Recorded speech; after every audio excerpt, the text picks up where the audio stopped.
Welcome to Boring Sapien, a haven for curious souls craving unhurried tales of humanity's dawn. Whether you're sipping tea, gazing at starlit skies, or lost in quiet contemplation, this podcast weaves science-driven stories of our forebears, leaving enigmas to simmer in your thoughts. We unravel the subtle marvels of prehistory moments when stone and spark shaped destinies, grounded in evidence yet open to wonder. Each episode invites you to pause, reflect, and connect with the ancient rhythms that pulse within us still. So, settle in, let the world fade, and join us on a journey through time, where the smallest acts of our ancestors echo across millennia, inviting us to ponder the mysteries of who we are and how we began. Press that follow button if you cherish slow-paced, evidence-rooted stories that unveil ancient secrets. Drop a note in the comments about how this weaves into your day, maybe a morning ritual or a late-night escape. Timestamps provided below let you pick up effortlessly, as each chapter stitches into a grander tapestry. Your engagement fuels our journey through time, so share your thoughts and let us know how these tales resonate in your quiet moments, connecting you to the distant past that still shapes our present. In the vast, sun-scorched grasslands of Eastern Africa, roughly 3 million years in the past, a small group of upright walkers paused beneath the sparse shade of an acacia tree. The air shimmered with heat, carrying the distant rumble of thunder from storms that never quite arrived, while the ground baked under an unrelenting sky. These beings, with their slender limbs and cautious strides, were not yet what we would call human, but they moved with a purpose that set them apart from the grazing herds dotting the horizon. One of them, a female perhaps, bent low to the earth, her fingers sifting through the dry soil until they closed around a jagged pebble. It wasn't a random choice. There was intent in her grip, a subtle calculation in how she turned the stone over, testing its weight against her palm. What invisible force guided that hand? What subtle shift in the mind turned a mere rock into something more, a device born from necessity, not chance? We can't pinpoint the exact moment it all began, but evidence whispers from the sediments of places like the Afar region in Ethiopia, where the landscape itself seems frozen in time, a mosaic of volcanic ash and ancient riverbeds. Around 3.3 million years ago, during a period when the earth was cooling and forests were giving way to open plains, these early hominins, likely Australopithecus afarensis, started leaving behind marks that defy simple explanation. They weren't forging blades or carving statues. Their actions were humbler, more primal. A stone struck against another to produce a sharp flake, used perhaps to strip bark from a branch or to access the marrow hidden within a scavenged bone. The flakes were irregular, unpolished, bearing no sign of artistry, yet they represented a leap, from reacting to the world to reshaping it, one deliberate blow at a time. Picture the scene unfolding slowly, as these creatures navigated a world teeming with peril. Lions prowled the tall grasses, their golden eyes scanning for weakness, while hyenas cackled in the distance, ever opportunistic. The hominins, with brains no larger than a chimpanzee's, relied on their newfound bipedalism to spot danger from afar, but survival demanded more than vigilance. Food was scarce in this transitional environment, nuts encased in tough shells, roots buried deep in parched earth, carcasses left by larger predators. Without claws or fangs suited for tearing, they turned to the ground itself. A basalt cobble, smooth from river tumbling, became an anvil. A quartzite fragment, its anvil counterpart. The sound of stone on stone echoed faintly, a rhythmic tap that might have drawn curious glances from nearby kin. Did they watch and learn?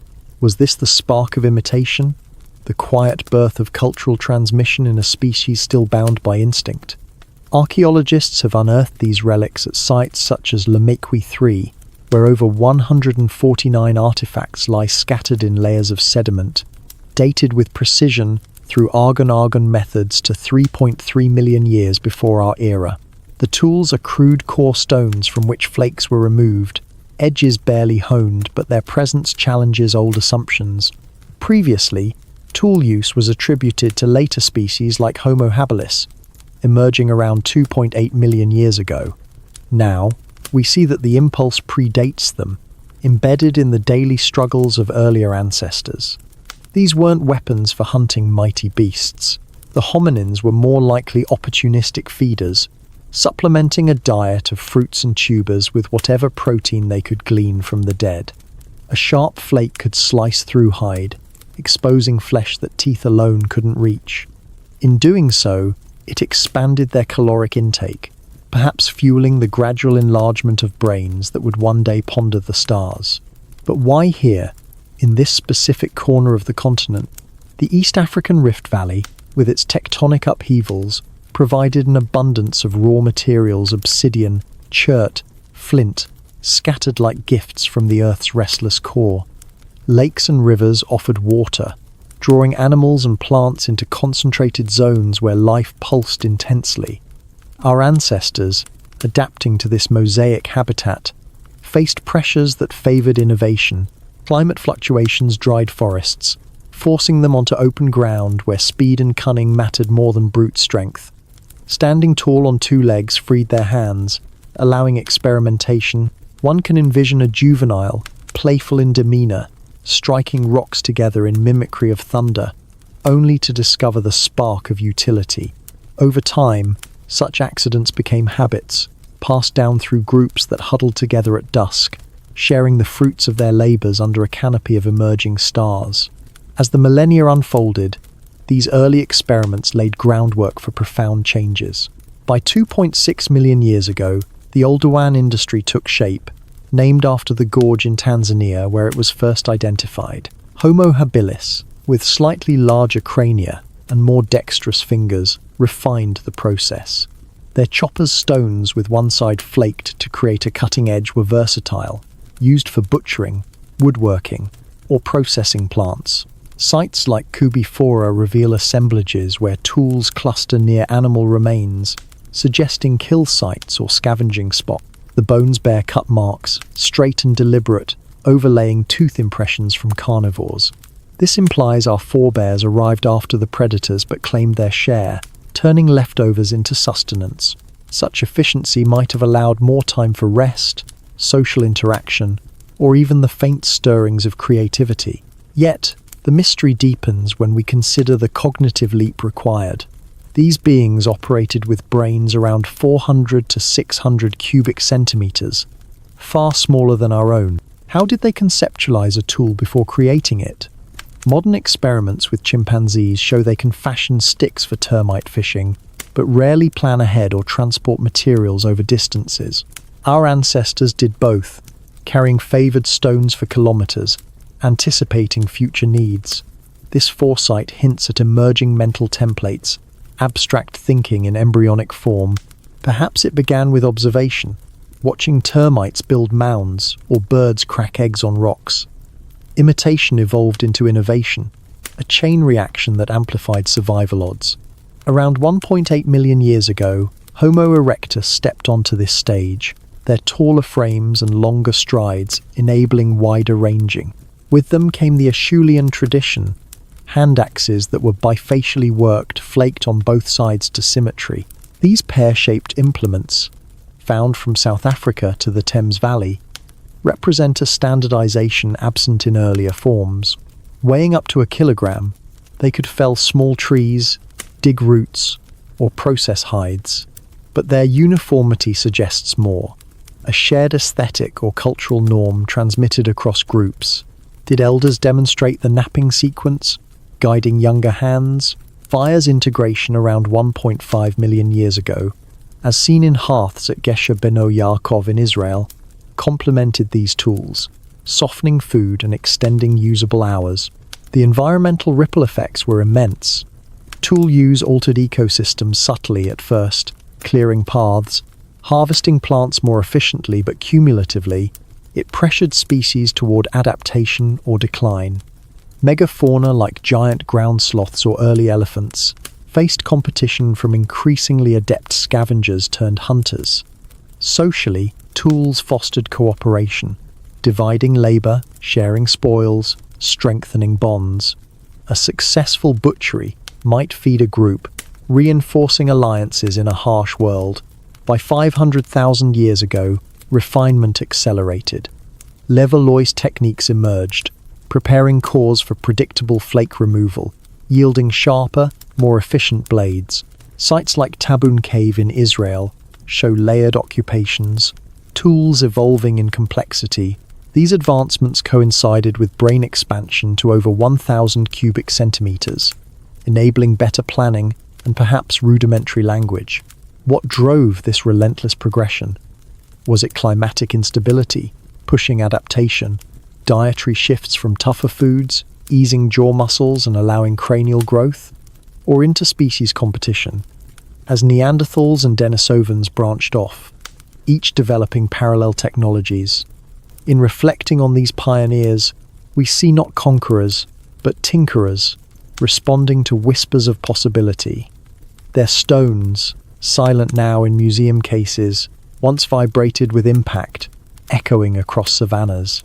They didn't reshape the world in grand gestures, but in accumulated choices, each flake a testament to curiosity. And as we trace their legacy, questions persist. What unseen neural pathways lit up with the first intentional strike? How did these humble beginnings forge the path to pyramids and probes? The answers lie buried, waiting for the next careful hand to uncover them, reminding us that every innovation starts with a single, deliberate grasp. Beneath the eroded bluffs of northern Kenya, where the Turkana Basin stretches like a vast, cracked canvas under an indifferent sun, archaeologists have peeled back layers of time to reveal secrets etched in stone. This is Lomekwi 3, a site unearthed in 2011, where the sediments hold artifacts dating to 3.3 million years ago, a timeline that pushes the boundaries of what we thought possible for our distant kin. The landscape here is unforgiving. Wind-whipped sands mingle with fossilized footprints of long-extinct creatures, and the occasional flash flood carves new channels through the ancient deposits. Amid this desolation, researchers found over 149 pieces of worked stone, scattered as if abandoned mid-task by beings who could scarcely imagine their handiwork would one day be scrutinized under microscopes. These artifacts aren't the polished relics of later eras. They're raw, almost brutal in their simplicity. Core stones, hefty and irregular, bear scars from repeated strikes, while detached flakes, sharp-edged shards of basalt and phonolite lie nearby, their fractures fresh even after eons. The tools were fashioned by pounding one rock against another, a percussive method that required strength and precision, though not the finesse of modern craftsmanship. Imagine the scene: a small band of Australopithecus, their furred bodies hunched against the midday glare, selecting materials from nearby outcrops. One individual, perhaps driven by hunger pangs, positions a core on an anvil stone and delivers a blow, sending chips flying. The resulting edge, jagged but effective, could split open a tough-skinned fruit or scrape flesh from a bone scavenged from a leopard's kill. No symmetry here, no aesthetic flourish, just utility born from trial and error in a world where every calorie counted. What makes Lomekwi so revolutionary is its age, predating the genus Homo by hundreds of thousands of years. Before this discovery, the narrative centered on Homo habilis as the inaugural toolmaker, but now we must reconsider.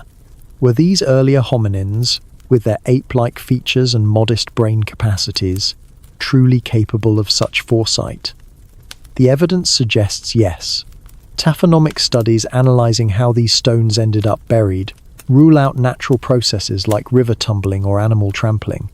The flakes show conchoidal fractures, characteristic of intentional napping, with negative scars where pieces were removed in sequence. Some tools were transported from sources up to 10 kilometers away, implying planning.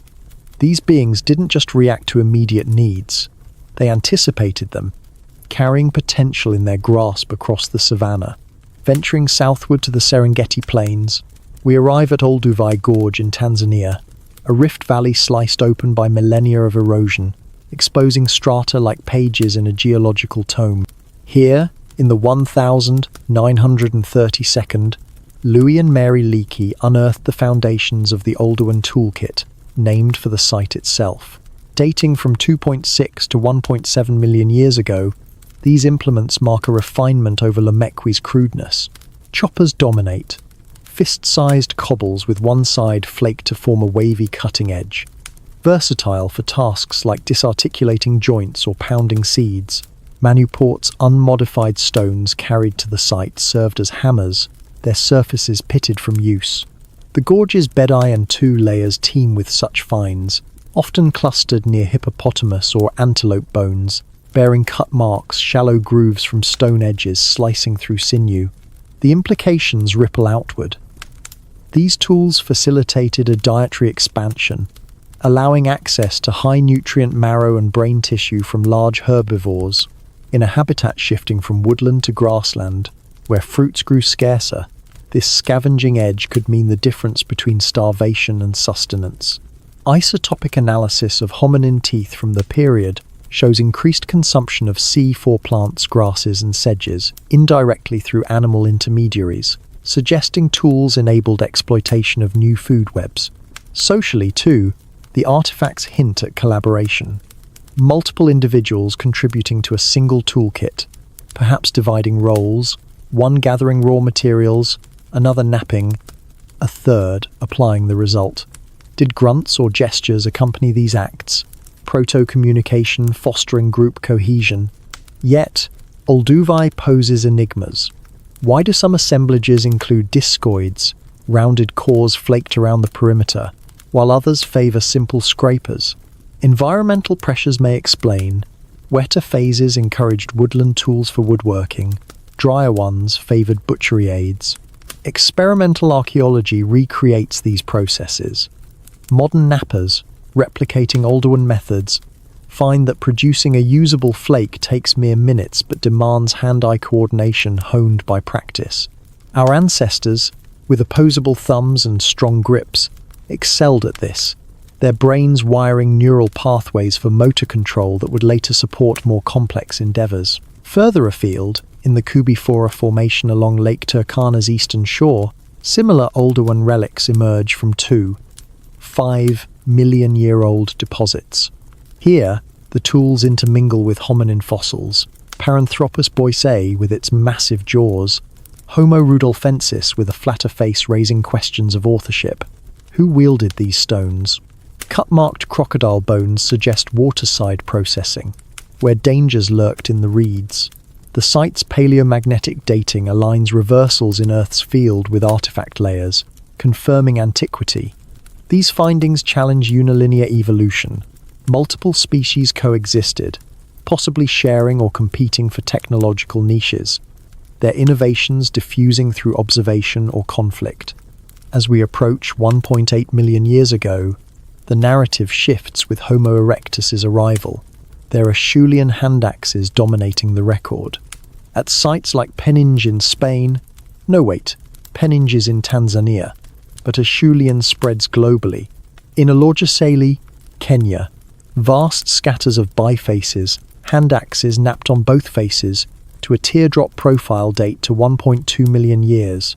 These tools, often made from lava flows, required dozens of strikes, removing waste to achieve balance. Weighing 300 grams on average, they served multi-purposely, chopping wood, digging tubers, or skinning game. Their standardization implies mental templates, a cognitive blueprint visualized before execution. Olorgesailie's landscape, once a lake basin, preserved these in situ, with hand axes amid elephant butchery sites.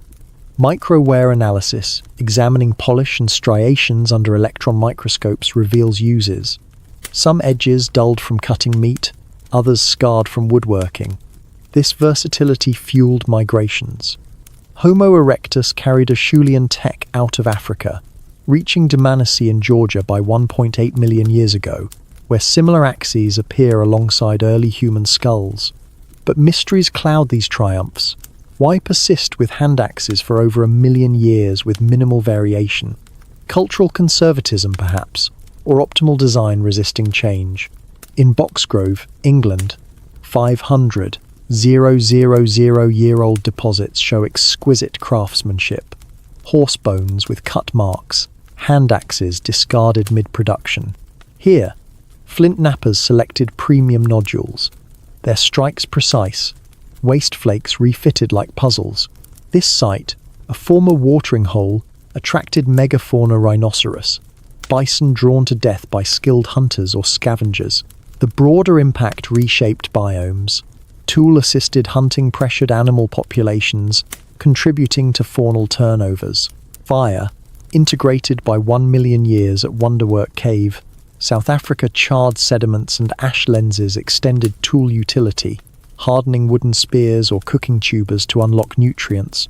Brain size ballooned, correlating with energy-rich diets enabled by these inventions. Social ramifications deepen the tale. Tool production sites suggest teaching. Novices' clumsy flakes beside masters' refined ones. Division of labor emerges females, processing plants, males butchering, though gender assumptions remain speculative. Rituals may have formed, a well-made axe as status symbol, buried with its maker in rare instances. By 500,000 years ago, Levallois methods appear in Africa and the Levant, cores prepared for predetermined flakes, yielding points or blades. At Kapthuran Formation, Kenya, these coexist with hand axes, signaling diversification. Obsidian tools, sourced from afar, imply trade networks or territorial ranges expanding. These artifacts, silent witnesses, evoke wonder. What thoughts accompanied the final strike? Pride? Relief? In their endurance, we glimpse resilience. Beings who, against cosmic odds, bent the world to their will, one chip at a time. Their legacy isn't dominance but persistence, a chain of ingenuity linking us across abyssal time. And as we ponder these stones, questions echo. How did such humble beginnings seed civilizations? What lost knowledge vanished with unspoken techniques? The past, ever elusive, invites us to listen closer, to the faint ring of stone on stone that still resonates in our innovative souls. Envision a world locked in the grip of endless daylight cycles, where the horizon blurred into a haze of golden grasses swaying under a relentless equatorial breeze. Around 3.2 million years in the past, in the fractured terrains of the Awash Valley in Ethiopia, a troop of these early walkers roamed with a gait that balanced precariously between the trees and the open expanse. They were Australopithecus afarensis, creatures with compact bodies, elongated arms hinting at a lingering arboreal heritage, and faces that blended simian curiosity with something indefinably forward-looking. Their brains, modest in volume at about 400 cubic centimeters, pulsed with neural connections attuned to the rhythms of a changing ecosystem. What subtle evolutionary nudge transformed their foraging into acts of premeditated alteration? How did the simple act of standing tall unlock a cascade of possibilities that would echo through the ages? These beings moved in loose-knit groups, perhaps a dozen or so, weaving through patches of woodland that dotted the increasingly arid plains. Females cradled infants against their chests, while males scanned the surroundings with vigilant sweeps, their dark eyes catching glints of movement amid the underbrush. Bipedalism, that defining trait, had emerged not as a deliberate choice but as an adaptation to a landscape where visibility meant survival. With hind limbs elongated and pelvises restructured for upright posture, their forelimbs dangled free, unburdened by the demands of quadrupedal travel. Those hands nimble, with shortened palms and curved fingers, were now instruments of exploration, grasping branches not just for support, but for potential. One might picture a young adult, pausing by a termite mound baked hard by the sun, using a twig to probe the earthen tunnels, extracting wriggling insects with tentative precision. It wasn't invention in the modern sense, but a behavioral flexibility that separated them from rigidly instinctive kin. The environment itself was a crucible of transformation. The Miocine's lush forests had receded under climatic shifts, giving way to mosaic habitats where savannas interspersed with riparian zones. Rivers like the Awash snaked through, providing oases amid the dryness, attracting herds of antelope, elephants in miniature form, and predatory cats with saber-like canines. Food sources diversified, soft fruits from surviving trees, fibrous tubers hidden beneath the soil, and opportunistic nibbles from fallen seeds.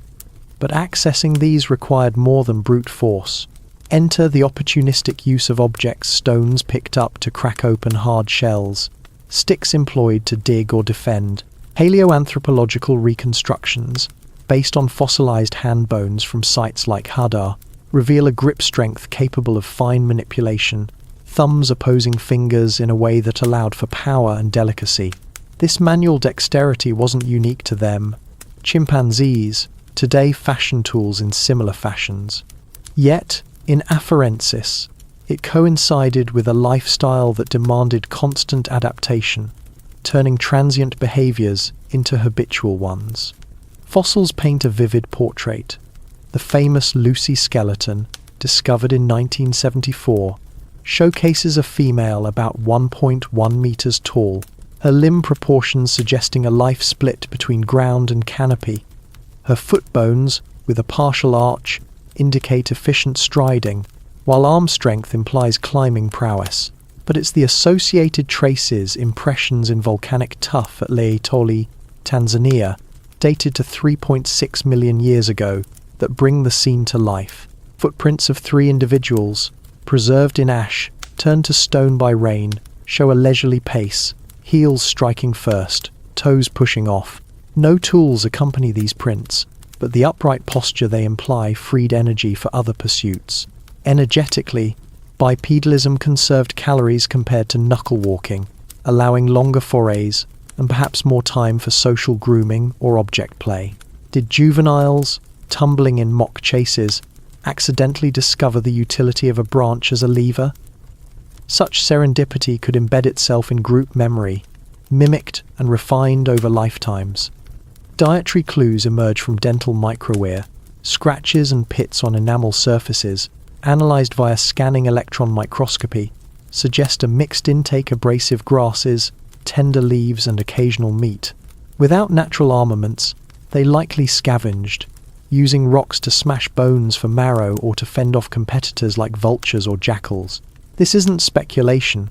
Comparative studies with modern primates show similar patterns, but afarensis's habitat pushed boundaries. The first family find at Hadar, a cluster of 13 individuals from 3.2 million years ago, hints at catastrophic death, perhaps a flash flood, but their proximity suggests cohesive units. Within such bands, sharing discoveries would amplify advantages. One member's insight into using a stone to access hidden resources could spread, enhancing collective resilience. Cognitively, their small brains belied emerging sophistication. Neural endocasts, impressions of brain surfaces on skull interiors, reveal expanded areas for sensory processing, particularly vision and touch. This might have facilitated better hand-eye coordination, crucial for manipulating objects. Ethological parallels with bonobos, who use leaves as umbrellas or stones as hammers, underscore that tool behavior predates large brains. It's the context that amplifies it. In afarensis, the open terrain demanded vigilance, where spotting a distant carcass or predator from afar provided edges. Freed hands could then exploit those opportunities, turning observation into action. Perhaps a drought-stricken period concentrated groups at waterholes, intensifying interactions and accelerating behavioral sharing. Social dynamics added layers, dominance hierarchies, alliances formed through grooming, and perhaps rudimentary signaling. Vocalizations, grunts, hoots might convey alerts, but gestures with free hands could emphasize intent, like pointing to a useful stone. Reproductive strategies favored those who innovated. Healthier offspring from better-fed parents, perpetuating adaptive traits. Over generations, this could select for manual skill, embedding it genetically. Yet, uncertainties shroud this era. Were these tools habitual or sporadic? The scarcity of direct evidence beyond inferred behaviors from fossils leaves room for debate. Some argue afarensis was more arboreal, tools secondary. Others see them as pioneers of terrestrial ingenuity. Comparative genomics with modern humans reveals shared genes for hand morphology. But divergences in brain organization hint at untapped potentials. As the Pliocene waned, these walkers' legacy persisted in descendants, their experiments paving paths for Homo's emergence. In contemplating their world, we confront our own origins, not in thunderous revelations, but in quiet grasps amid the grass. What hidden potentials lay in those freed limbs, waiting for the right pressure to unfold? The savannah, vast and indifferent, held the seeds of change, germinating slowly in the hands of beings who stood tall and reached further. Transitioning to finer details, consider the biomechanical advantages: upright posture, reduced sun exposure on the back, aiding thermoregulation in hot climes. This, coupled with sweat glands, allowed prolonged activity, extending time for foraging innovations. Limb kinetic studies model their gait as efficient for distance, conserving energy for cognitive tasks. Paleoclimatology correlates wet-dry cycles with habitat shifts, pressuring dietary flexibility tools, bridging gaps when preferred food's scarce. Intergroup encounters might have spurred diffusion, troops overlapping territories, observing each other's methods, adopting efficiencies. Conflict, two stones as defensive aids, foreshadowing weaponry. Yet peace prevailed in resource-rich zones, fostering exchange. Infant care integrated this, mothers carrying young while manipulating objects, offspring learning through proximity. Play behavior, universal in mammals, likely included object interaction, wiring young brains for tool affinity. Ecological interactions deepened, tools altering plant harvesting, perhaps influencing seed dispersal or vegetation patterns. Predator avoidance heightened stones thrown to deter threats, extending reach beyond body. By 3 million years ago, as afarensis faded, their imprint endured in the genus Homo, brains swelling, tools sophisticating. But in their time, it was enough to survive, adapt, persist. Their story, pieced from bones and shadows, reminds us innovation springs from necessity. Hands once bound, now liberated to shape destiny. And in that liberation, a question endures. How did standing up ignite the spark that would illuminate the human journey? The answer, elusive, lies in the dust of ancient plains, waiting for the wind to reveal more. In the shadowed depths of a narrow ravine carved by ancient floods, where the walls rise steep and layered like the pages of an forgotten chronicle, the first glimmers of deliberate craftsmanship began to take form. It was approximately 2.5 million years before the present, in the arid expanses of what is now Tanzania, that a new figure emerged on the evolutionary stage, a being whose very name evokes ingenuity. Homo habilis, often dubbed the skillful one, wandered these sun-baked valleys with a posture more assured than their predecessors, their crania slightly expanded to house thoughts that edged toward complexity. With brains averaging 600 cubic centimeters, they navigated a landscape teeming with opportunity and threat, where massive herbivores thundered across the plains and avian scavengers wheeled overhead. What internal compass directed their gaze toward the scattered pebbles at their feet, transforming inert matter into instruments of change? How did this modest enlargement of grey matter ignite a revolution in resource acquisition that would redefine existence itself? The cradle of this awakening lies in the famed Olduvai Gorge, a geological scar stretching 48 kilometers through the Serengeti, its strata exposing a timeline of transformation. Discovered in the early 20th century by explorers drawn to its fossil-rich beds, the site has yielded thousands of artifacts that speak of a pivotal era. Homo habilis, with their shorter arms and more human-like dentition, refined what came before into the Oldowan assemblage, a suite of basic implements characterized by their unassuming design. Core tools, hefty river cobbles partially flaked to expose a serrated margin, served as the backbone of this technology. These weren't ornate creations. They were pragmatic responses to the demands of a carnivorous inclination amid a vegetarian heritage. A chopper, for instance, could cleave through the tough hide of a gazelle felled by lions, accessing the nutrient-dense tissues within. The process was straightforward. Select a suitable stone, strike it against an anvil with controlled force, and collect the resulting shards for immediate use.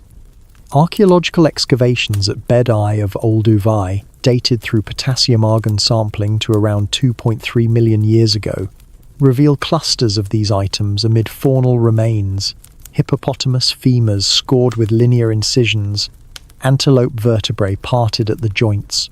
The cut marks, examined under high magnification, display V-shaped grooves consistent with stone edges, overlaying broader gnaw patterns from hyenas.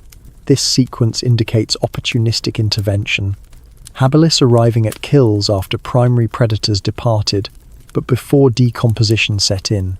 Such timing required acute awareness, scenting blood on the wind, tracking vulture spirals, or listening for the distant snarls of competitors. The tools facilitated quicker processing, minimizing exposure to danger and maximizing yield. Stable isotope ratios from habilis tooth enamel show elevated nitrogen levels, pointing to increased protein intake, which in turn supported metabolic demands for larger brains and prolonged juvenility. But the intrigue lies in the behavioral undercurrents. At sites like FLK Zinj in Olduvai, named for the Zinjanthropus boise fossil found nearby, over 3,500 artifacts intermingle with 60,000 bone fragments, suggesting repeated visits a home base of sorts. This concentration implies transport: stones sourced from conglomerates 2 to 3 kilometers away, carried purposefully rather than improvised on site. Why expend energy hauling raw materials? It speaks to anticipation, a mental projection of future needs in a present fraught with uncertainty. Ethnoarchaeological comparisons with modern hunter-gatherers, like the Hadza of Tanzania, illustrate similar patterns. Tools cached at favoured locales, reused across seasons. For habilis, this might have fostered social ties groups converging at resource hubs, exchanging knowledge through demonstration, their vocalizations perhaps evolving into more nuanced signals. Further north, in the Kubi-Fora region along Kenya's Lake Turkana, parallel discoveries amplify the narrative. Here, in deposits from 2.4 million years ago, Oldowan sets appear alongside habilis crania, their brain cases vaulted higher than Australopiths. The tools include scrapers, flakes with retouched edges for hide preparation, and hammerstones pitted from repeated impacts. Paleo-environmental reconstructions, based on pollen and faunal assemblages, depict a lakeside mosaic. Reed-fringed shores hosting fish and turtles, bordered by acacia groves. Habilis exploited this diversity, using pointed flakes to fillet aquatic prey or pierce mollusks. Micro-use wear on artifacts polish from plant fibers. Striations from bone contact confirms multifaceted applications. This adaptability hints at cognitive plasticity, not rigid routines, but flexible responses to fluctuating conditions, like seasonal floods swelling the lake or droughts shrinking it. The enigma deepens with evidence of curation. Some cores show multiple flake removals over time, suggesting they were maintained, sharpened anew as edges dulled. This implies attachment, a rudimentary sense of ownership in a communal setting. Did disputes arise over prized pieces, resolved through displays or alliances? Fossil hand bones from habilis, with robust metacarpals and flexible joints, indicate a power grip for hammering and a precision pinch for delicate work, bridging brute force with finesse. Comparative neurology, inferred from endocasts, reveals enlarged Broca's areas, regions linked to motor planning, and perhaps proto-language suggesting tools weren't just physical extensions, but cognitive ones. As habilis spread, their innovations tagged along, reaching Ethiopia's Gona River by 2.6 million years ago. There, in fine-grained silts, the oldest dated Oldowan tools, sharp-edged flakes from volcanic sources cluster densely, their production waste forming napping floors. Refitting studies, piecing flakes back to cores like three-dimensional puzzles, reconstruct sequences, initial roughing out, followed by targeted removals for optimal edges. This efficiency maximized output from limited resources, a strategy vital in raw material scarce zones. The site's proximity to ancient waterways suggests strategic placement. tools made near food sources, minimizing transport costs. Yet, questions swirl like dust devils on the plain. Why did Oldowan persist largely unchanged for nearly 1 million years? Stasis or perfection? Environmental stability in East Africa may have sufficed, innovation unnecessary until pressures mounted. Coexistence with Paranthropus, robust-jawed plant specialists, might have partitioned niches. Habilis, focusing on eclectic diets enabled by tools. Interbreeding hints from genomic echoes in modern humans suggest blurred lines, technologies possibly shared or contested. By 1.9 million years ago, as habilis waned, their toolkits seeded the Acheulean in successors. But in their epoch, it was sufficient to thrive amid giants, elephants, giraffids, scavenging remnants while evading saber-tooths. Their story, etched in stone, scatters, evokes a quiet tenacity. Beings who, with modest means, carved sustenance from adversity. What unspoken insights guided their strikes? How did these elemental acts sow seeds for symphonies and spacecraft? The gorge, silent guardian of secrets, holds more layers yet to yield, inviting us to ponder the humble origins of mastery. In each flake, a fragment of potential. In each core, the weight of futures unimagined. Amid the whispering winds that swept across the vast African rift valleys, where acacia thorns pierced the horizon like ancient sentinels, a subtle ritual unfolded in the lives of our distant forebears. It was during the span from 2.4 to 1.6 million years before today, as the planet's climates oscillated between wet abundance and arid hardship, that groups of Homo habilis gathered around scattered clusters of stones, their shadows lengthening in the fading light of dusk. These gatherings weren't mere coincidences of chance. They were moments of quiet instruction, where older individuals demonstrated the arc of a swing, the angle of impact, guiding younger ones in the art of fracturing rock. The air carried the sharp crack of quartz against basalt, a sound that echoed faintly across the plains, mingling with the calls of distant herbivores. What unseen threads connected these acts across time, turning isolated experiments into enduring traditions that spanned lifetimes and landscapes? The archaeological tapestry reveals this continuity not through grand monuments, but through the humble repetition of forms buried in the earth. At locales such as Kangera South in Kenya, where lakeside deposits from 2 million years ago preserve snapshots of activity, excavators have uncovered tool assemblages that show remarkable consistency. Flakes detached in similar patterns, cores reduced methodically to maximize utility. These aren't the products of solitary inventors, but of shared practices honed over generations. The site's layers, analyzed through stratigraphic sequencing, display accumulations built up over repeated visits, suggesting that knowledge was not hoarded but disseminated. Perhaps a matriarch, her fingers calloused from years of handling, placed a core in the palm of a juvenile, adjusting their grip with gentle nudges, allowing the novice to feel the resistance before the strike. Such scenes, inferred from the distribution of debitage waste flakes, clustered as if from teaching sessions, hint at the dawn of pedagogy in a pre-verbal world. This transmission wasn't confined to bloodlines. It rippled through social networks that extended beyond immediate kin. Paleoanthropological models, drawn from primate studies, suggest habilis lived in fluid bands of 20 to 50 individuals, where alliances formed through grooming and food sharing. Tools, as extensions of these bonds, likely circulated during encounters at waterholes or migration crossroads. At Gona in Ethiopia, one of the earliest Oldowan hubs dated to 2.6 million years, refitted tool sets where flakes are pieced back onto cores demonstrate sequences that could span multiple users. A single core might bear the marks of several hands, initial rough blows from a strong adult, finer adjustments from a more experienced elder.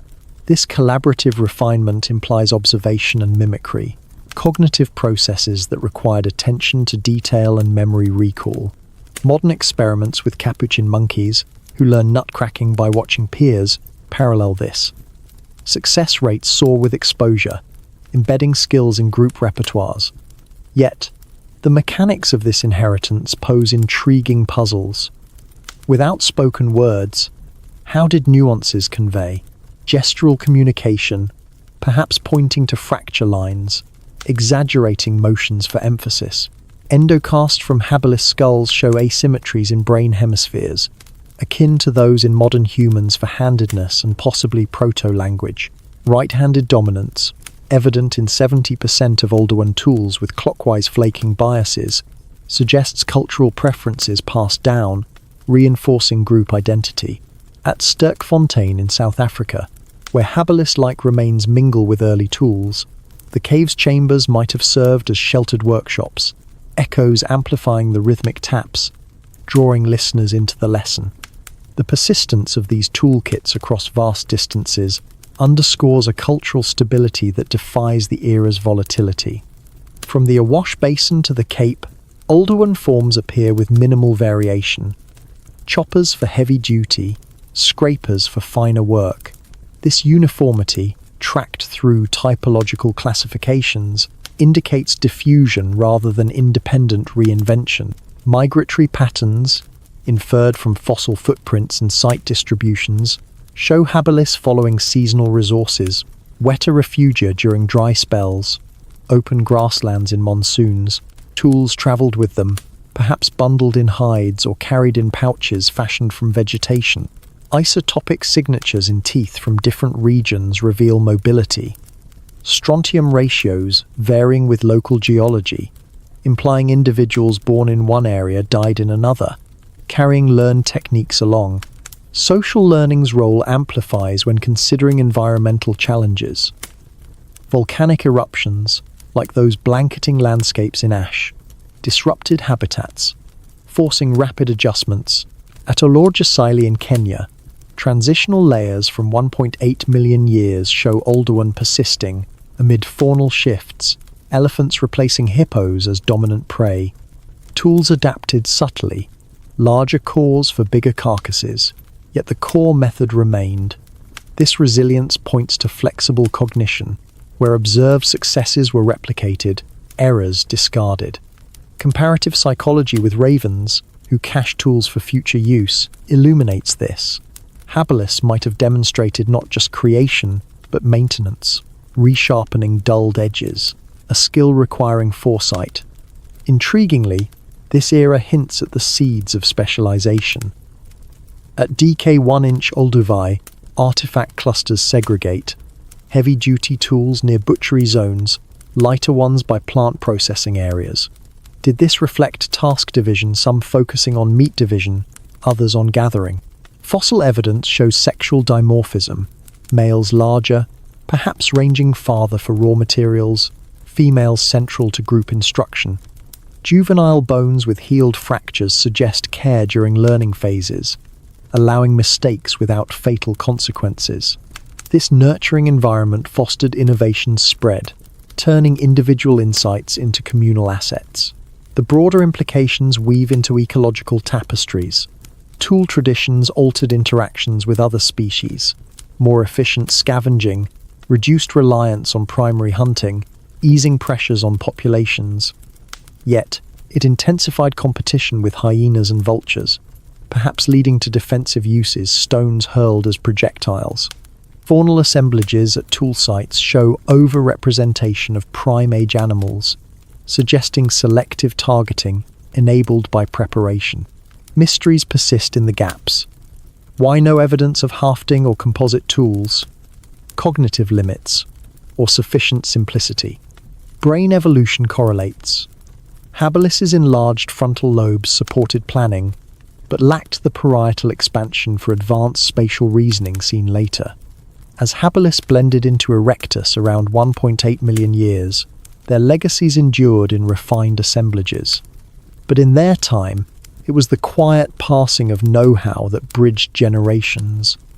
A chain of demonstrations linking past to future. What emotions accompanied these teachings? Frustration at failed strikes, satisfaction in success. The valleys, etched with their footprints, hold silent testimonies to this foundational exchange, reminding us that progress stems not from solitary genius, but from shared sparks in the twilight of prehistory. In each handed stone, a lesson etched. In each echo of impact, the whisper of continuity that propelled us forward. As we sift through their stones and bones, we see not just a species but a reflection of ourselves. Resilient, cooperative, creative. The Neanderthals, with their fires and tools, remind us that humanity is not born in triumph, but in the quiet, stubborn act of living together.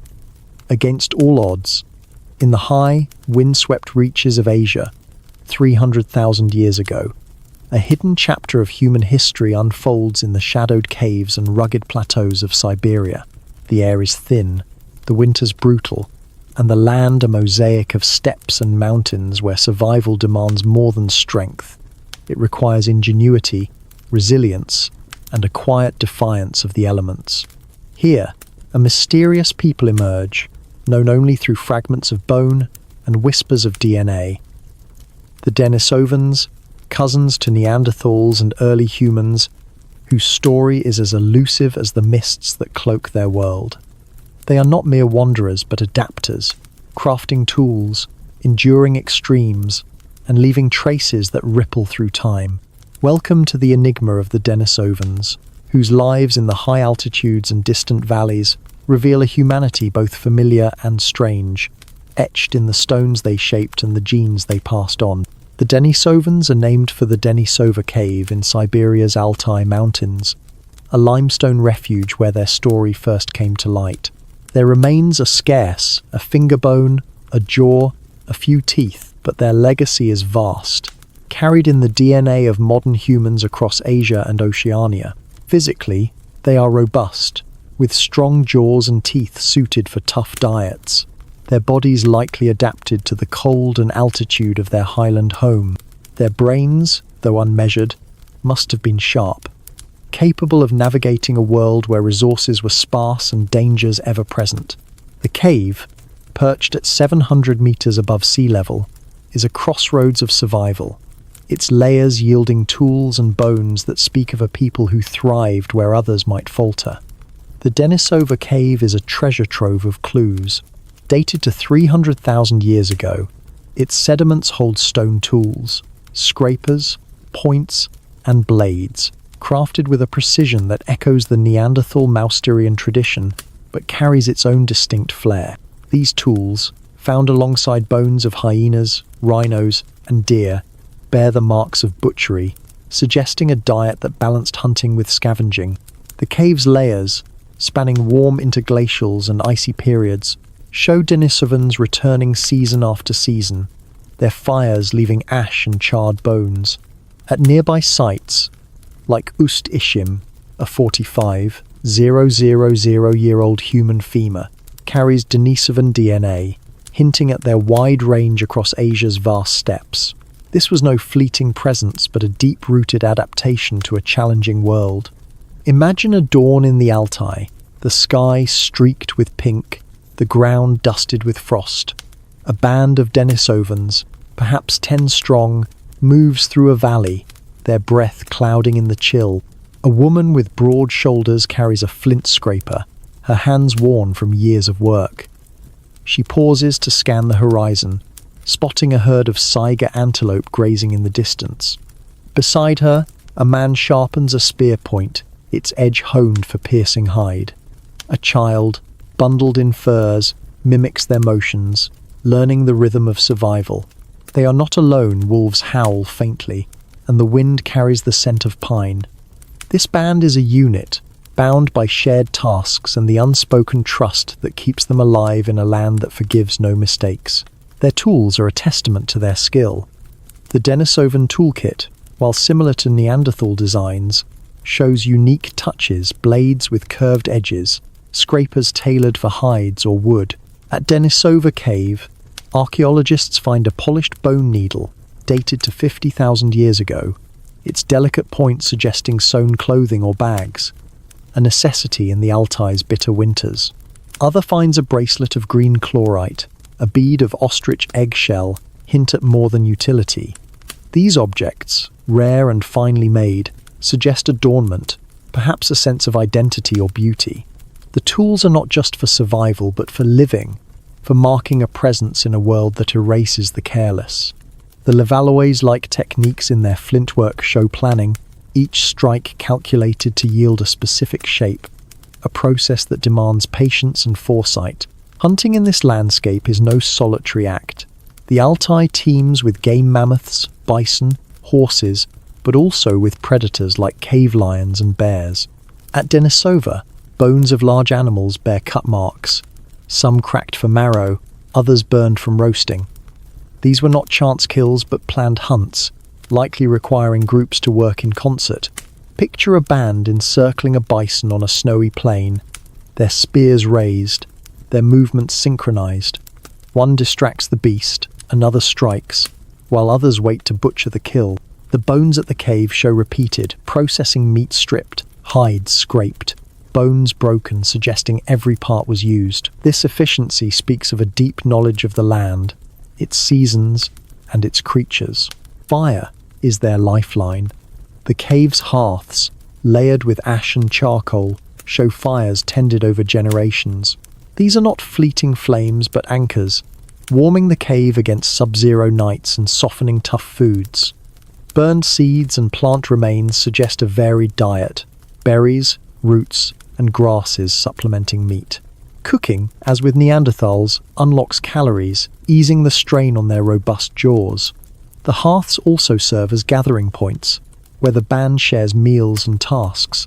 Imagine them sitting in the firelight, a woman sewing a hide, a man flaking a tool, their shadows mingling on the cave walls. These moments, lit by flame, are where bonds are forged, where knowledge passes silently from one to another. The Denisovan's world is one of extremes. The Altai's high altitude, 2,000 meters in some areas, demands adaptations to thin air and cold. Their bones, like those of modern Tibetans, may have carried genes for oxygen efficiency, a trait later found in Denisovan DNA.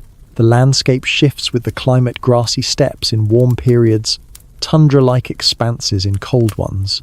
They adapt, hunting in open lands or foraging in forests. At Karama, another Altai site, tools dated to 800,000 years ago suggest early hominins, perhaps Denisovan ancestors, were already mastering this region. By 300,000 years ago, Denisovans are fully at home, their tools and fires marking a life carved from the land's harsh beauty. Their diet reflects this adaptability. Stable isotope analysis of their teeth shows a reliance on meat horses, deer, even woolly rhinos, but also plants when game is scarce. At Denisova, fish bones and waterfowl remains hint at riverside foraging, a skill that sets them apart from land-bound hunters. This flexibility is key in a region where winters lock away resources. They likely preserve food, drying meat, or storing roots, as suggested by the wear on their scrapers. Their teeth, larger than those of modern humans, bear scratches from chewing tough fibers, a testament to a diet that demanded resilience. The Denisovans are not isolated. Their DNA, found in modern populations from Melanesia to Tibet, shows they interbred with early Homo sapiens and Neanderthals. A hybrid child's bone at Denisova, dated to 90,000 years ago, reveals a Neanderthal mother and Denisovan father, proof of mingled lives. This is not just biology but culture, a sharing of tools, techniques, or ideas. The bracelet and needle at Denisova suggest a sophistication that may have influenced others. In China's Shujiayao, 125,000 years ago, bones with Denisovan traits lie alongside tools like those of sapiens, hinting at exchange across Asia's vastness. Their range likely stretched from Siberia to Southeast Asia, a network of bands connected by migration and mating. Their social world is intimate yet complex. The cave's small size suggests tight-knit groups, perhaps families, sharing space and tasks. The care implied by the needle and bracelet points to roles, some crafting, others hunting, all contributing. At Denisova, a child's tooth and an adult's jaw lie in the same layer, suggesting generations live together. The hybrid child speaks of openness, of bonds formed across differences. These are not solitary nomads, but a community, their survival tied to cooperation. The tools, varied and specialized, imply shared knowledge. One naps a blade, another hunts, a third sews. This division of labor strengthens the group, each member a thread in a resilient web. The challenges are relentless. The Altai's winters are unforgiving, with temperatures plunging below freezing. Predators compete for caves and prey, and resources dwindle in cold months. Yet Denisovans endure. Their fires and tools a bulwark against the elements. At Teshiktash in Uzbekistan, a child's burial, possibly Denisovan, dated to 70,000 years ago, is ringed with ibex horns, a gesture that hints at ritual or grief. This is not mere survival, but meaning, a way to mark loss in a harsh world. Their resilience is not just physical, but emotional, a capacity to care for the living and honor the dead. Their legacy is subtle but profound. Denisovan DNA shapes modern humans, aiding high-altitude survival in Tibetans and immunity in Pacific Islanders. Their tools, found as far as Mongolia's Tolbor site, show a culture that spread and adapted. They are not a footnote, but a bridge, linking early hominins to sapiens. The cave's artifacts, needle, bracelet, tools suggest a people who valued beauty as well as utility, whose lives were not just about enduring, but about creating. Their interbreeding with others shows a humanity open to connection. Their genes a silent gift to our own. There is a haunting beauty in their story. The Denisovans are shadows, known through fragments yet vivid in their impact. Their cave, a speck in the Altai's vastness, holds a world of effort, fires tended, tools crafted, lives shared. They faced a land that demanded everything, yet they gave more, leaving objects that speak of care and creativity. As we trace their bones and stones, we see not just a people but a mirror, a species that survived by adapting, connecting, enduring. The Denisovans, with their quiet fires and delicate needles, remind us that humanity is not just in grand triumphs, but in the small, stubborn acts of living in a world that never stops testing us. In the heart of Africa, 300,000 years ago, a new spark ignites under the vast canopy of stars. The continent pulses with life savannas teeming with herds, forests humming with hidden creatures, and rivers carving paths through the earth. Here, amid this vibrant mosaic, a new species steps into being. Homo sapiens, our own kind, born from the crucible of a land both generous and unyielding. They are not yet the world shapers of later ages, but their minds flicker with potential curiosity, creativity, and a capacity for meaning that will redefine what it means to be human. Their earliest traces, scattered across caves and open plains, reveal a people weaving the first threads of art, ritual, and connection. Welcome to the dawn of sapiens, where the roots of our humanity take hold in Africa's ancient soil. Homo sapiens emerges in a world already alive with hominins, Neanderthals in Europe, Denisovans in Asia, and others now lost to time.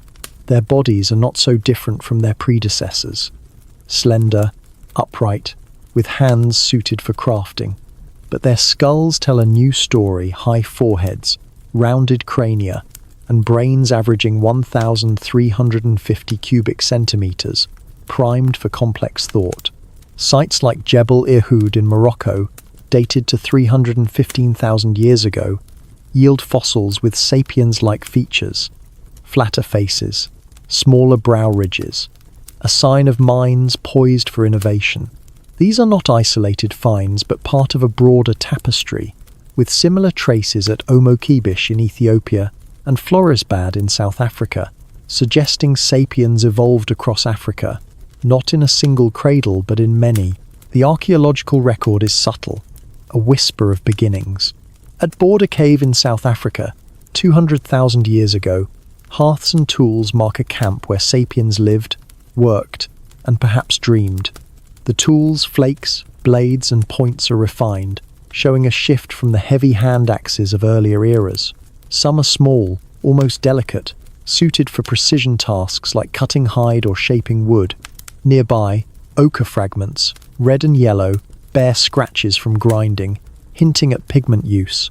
Was it for painting bodies, marking tools, or tracing symbols on cave walls?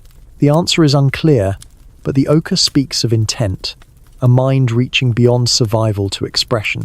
At Blombos Cave, 100,000 years ago, engraved ochre pieces and shell beads push this further early art, perhaps the first signs of symbolic thought. Picture a twilight on an Ethiopian plain, 250,000 years ago. A band of sapiens, perhaps 20 strong, gathers by a river's edge. The air is warm, thick with the scent of acacia and distant rain. A woman kneels, grinding ochre into powder, her fingers stained red. She mixes it with fat, smearing it on her arms, perhaps for ritual, perhaps for beauty. Nearby, a man sharpens a flint blade, its edge tested against a reed. Children play, tossing stones into the water, their laughter mingling with the hum of insects. A fire burns low, its smoke curling upward, a beacon for the group. This is not just a camp, but a community, where tasks are shared and meaning begins to take shape in the quiet acts of daily life. Their tools mark a leap in sophistication. At Clay's river mouth, 120,000 years ago, sapiens craft blades using a technique that anticipates later innovations, striking cores to produce long, sharp flakes. These are not just for cutting, but for versatility, hafted as spears or used as knives. Bones at the site, from antelope to seals, show cut marks and burns, evidence of a diet both hunted and gathered. The presence of shellfish and plant remains suggests a broad knowledge of the land, a flexibility that lets them thrive in diverse settings, coastal cliffs, inland plains, or forested valleys. Their tools are not static. At Pinnacle Point in South Africa, 164,000 years ago, heat-treated stone points show an understanding of fire's transformative power, hardening flint for sharper edges. Food is more than sustenance. It is a bond. The hearths at Border Cave are surrounded by charred bones and seeds, suggesting meals shared in the firelight. Cooking, as with earlier hominins, unlocks nutrients, but for sapiens, it is also social. Imagine the band gathered, passing roasted roots or strips of meat, their hands brushing in trust. The act of sharing food strengthens ties, turning a group into a family. Stable isotope analysis of early sapiens bones shows a varied diet, meat from kudu or wildebeest, plants like tubers or berries, and coastal foods like fish. This adaptability is key, allowing sapiens to weather Africa's shifting climates, from wet savannas to arid stretches. Their world is rich but perilous. Lions and hyenas stalk the same game, and droughts can dry rivers overnight. Yet sapiens meet these challenges with ingenuity. At Sibudu Cave, 70,000 years ago, bedding made of grass and leaves shows a care for comfort, layered with herbs that may have repelled insects. Traps and snares, implied by toolware, suggest they hunted small game with strategy, not just strength. Their weapons, spears, perhaps early bows, require planning and skill. At Pinnacle Point, microliths, tiny stone points, hint at composite tools, where small blades are set into wood or bone, a precursor to later technologies. These are not just tools, but ideas, a way to bend the world to their needs. The first glimmers of symbolism set sapiens apart. At Blombos, the engraved ochre is not random but patterned, lines etched with purpose. The shell beads, pierced and strung, suggest adornment, perhaps marking status or identity. These are not mere decorations, but signs of a mind that sees meaning in marks, in objects, in itself. At Diepkloof Rock Shelter, 60,000 years ago, ostrich eggshells bear geometric engravings, containers for water or food turned into canvases. This is art, however nascent, a step toward the cave paintings of later millennia. It suggests sapiens are not just surviving but reflecting, creating a world within the world. Ritual, too, begins to emerge. At Herto in Ethiopia, 160,000 years ago, sapiens' skulls show cut marks, not from violence but from careful defleshing, perhaps a burial practice. One skull, a child's, is polished, carried, or worn, a sign of care beyond death. Was it grief, reverence, or a way to keep the dead close? The stones are silent, but the act speaks of emotion, of a need to mark life's passage. At Border Cave, a child's burial, dated to 74,000 years ago, lies with a seashell pendant, a gesture that feels intimate, human. These are not grand ceremonies, but quiet acts, the roots of belief taking hold in the soil of loss. Their social world is intricate. Bands of sapiens, likely 20 to 50 strong, move with the seasons, following herds or water, but they are not isolated. Tools and materials ochre, shells found far from their sources suggest trade or travel, networks linking distant groups.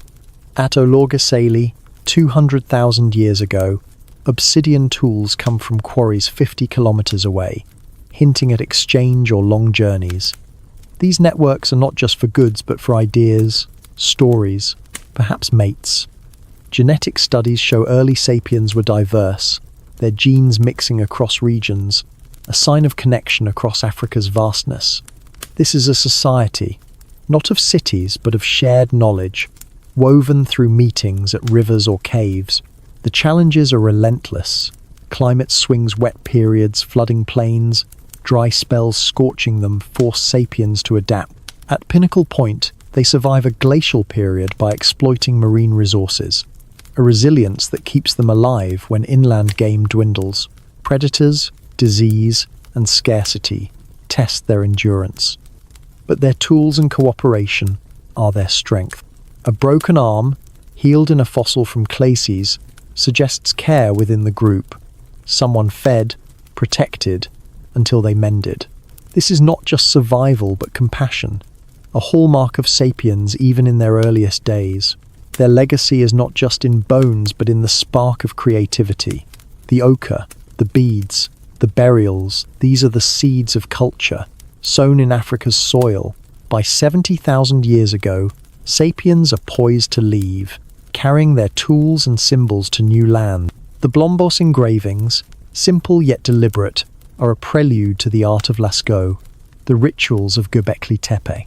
Their genes, found in all modern humans, carry traces of this early diversity, a reminder that our roots are deep and wide. The networks they built, the knowledge they shared, set the stage for the migrations that will carry sapiens across the globe. There is a quiet wonder in this story. Homo sapiens, in their African dawn, are not yet masters of the earth but seekers, their lives a delicate balance of survival and meaning. The ochre they grind, the beads they string, the graves they dig, these are not just acts but questions, asked of a world that offers no answers. They are the first to paint their lives with purpose, to see themselves in the lines they etch. As we trace their tools and burials, we see not just a species but a mirror, a people who, in the face of a vast and uncaring world, chose to create, to connect, to care. The sapiens of Africa's heart, with their fragile symbols and enduring bonds, are the first whispers of us, reaching across time to remind us who we are. The world 70,000 years ago is a tapestry of contrasts, its landscapes shaped by the restless pulse of ice and Sunday. From Africa's sunlit savannas to the misty coasts of Asia and the rugged hills of Europe, a new chapter of human history begins to unfold. Homo sapiens, born in Africa's embrace, now step beyond its borders, their feet tracing paths across continents in a journey that will redefine their destiny. This is no sudden exodus, but a slow, deliberate spread, driven by curiosity, survival, and the pull of the unknown.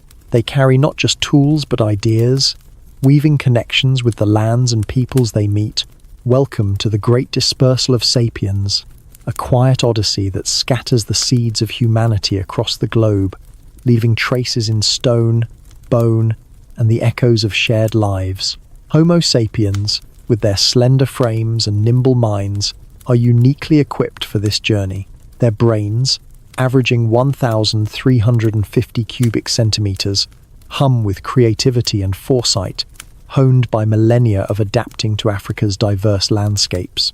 They wield tools, blades, points, and scrapers crafted with precision, often heat-treated for strength, as seen at sites like Pinnacle Point.